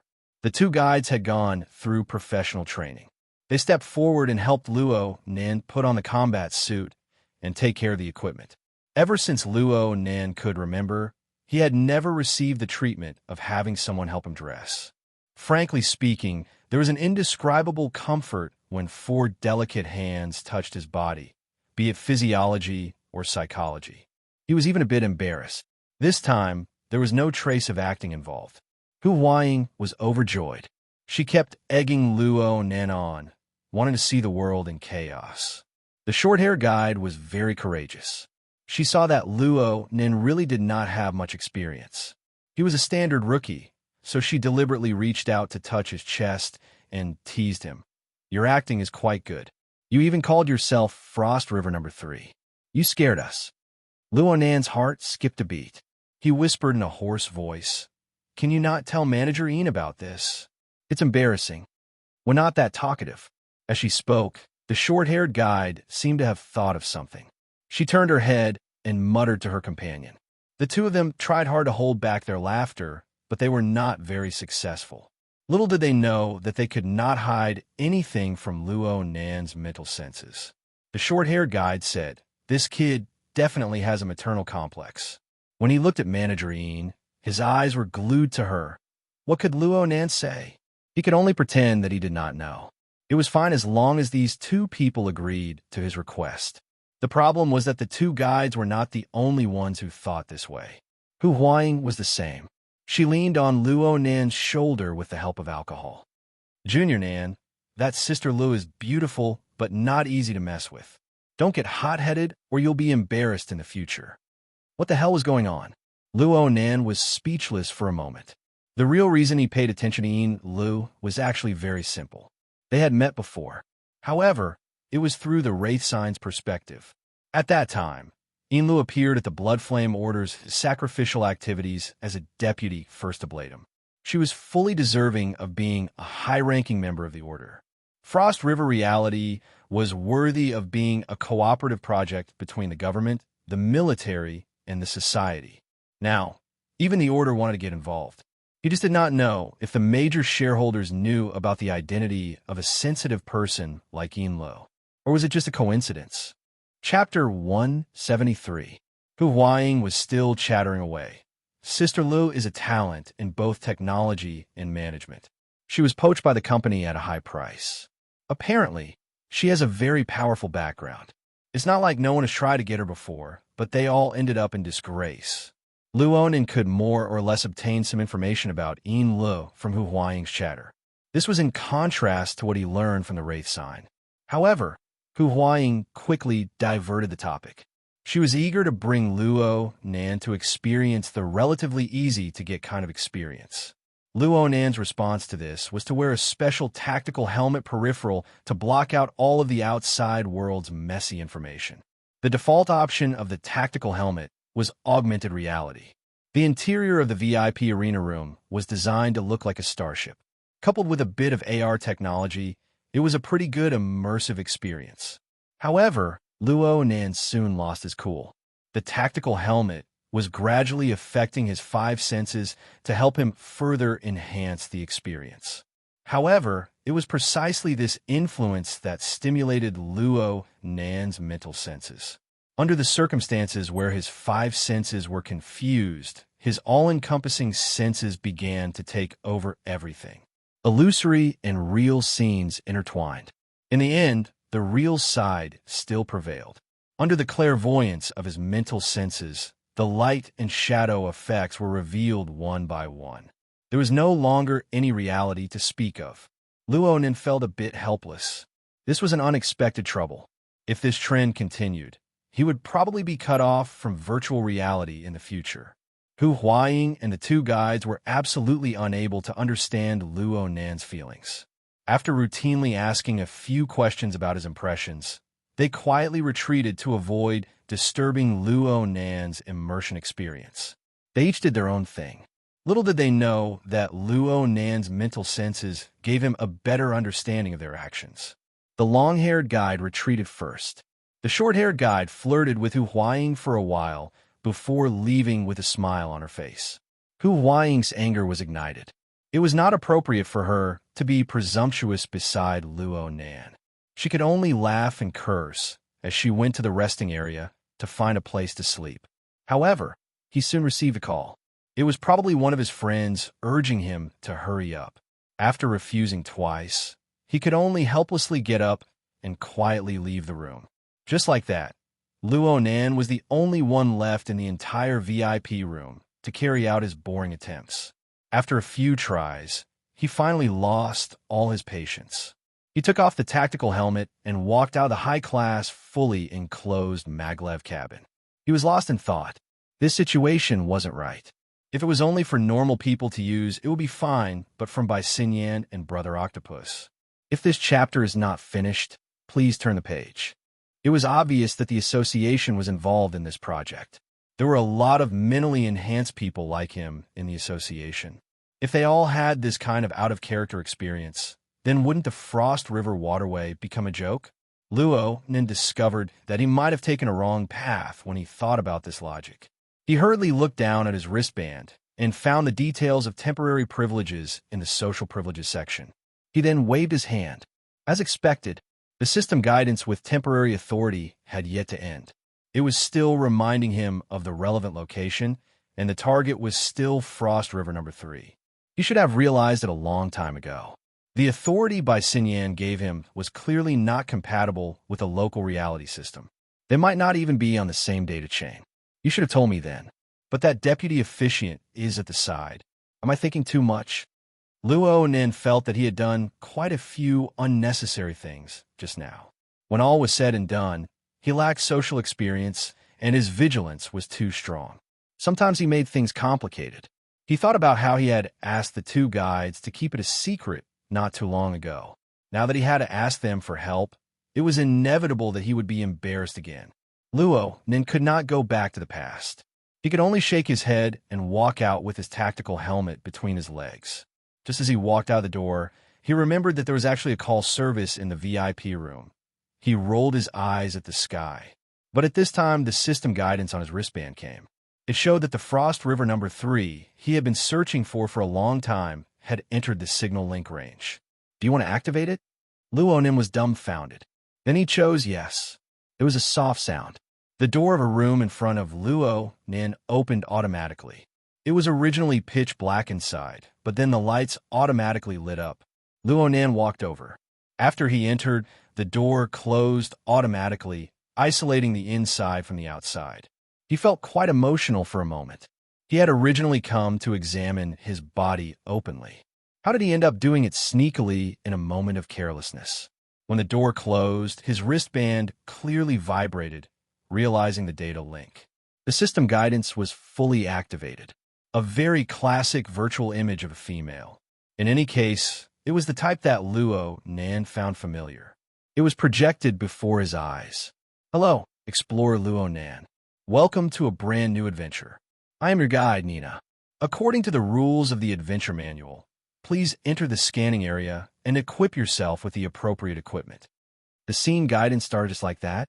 Luo Nan confirmed that it seemed that this room, or perhaps the permission given to him by Bai Xinyan, directly locked the game project. It did not give him the opportunity to choose. This was similar to his experience in the VIP room. This chapter is not finished. Please continue. It was not quite the same. This was nothing. Luo Nan followed the guide and entered the scanning area. This was the third time tonight. The scanning this time was more detailed than the previous 2 times. The duration was longer as well. It even required him to do a few sets of movements from time to time against the released demonstration video. There was no doubt that this gave off a more professional feeling. Luo Nan could feel that the combat suit on his body was undergoing fine adjustments according to his movements, making it more comfortable. Then should he put on the helmet that was placed aside? As he was thinking, the helmet beside him flashed with red light. The virtual guide, Nina, spoke softly, Explore Luo Nan. The system has confirmed that your current tactical helmet does not meet the requirements of the adventure. It needs to be changed.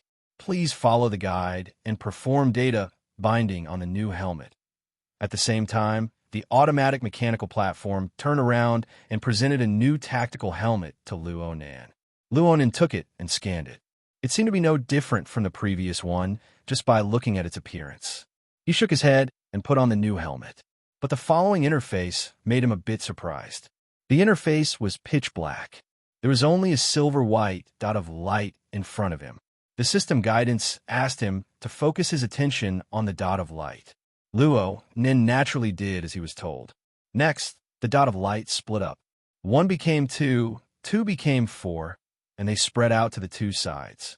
Soon, they turned to the limits of the range of his vision.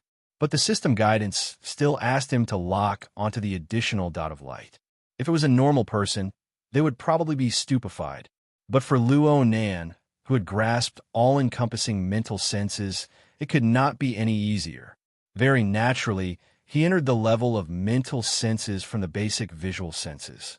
That's right, this was a special guide for ability users. Luo Nan suddenly realized.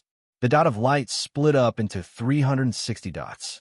They covered the front, back, left, right, up, down, and so on. Luo Nan locked onto them one by one. Then all the dots of light converged into one. They were located right above the top of his head and pressed into his skull. Luo Nan's mental senses automatically cut inwards. Suddenly, countless lights and shadows appeared before his eyes. They interweaved with each other. After stabilizing, Luo Nan discovered that he had already entered the interior of a starship. The door that had just opened was in front of him. A metal-constructed corridor extended forward. Luo Nan hesitated for a moment before extending his hand to touch the opened alloy door. He saw that he was wearing a glove on his hand. The hard touch of the glove was fed back to him in an incomparably real way. The high wall of illusion and reality shattered with a bang at this moment.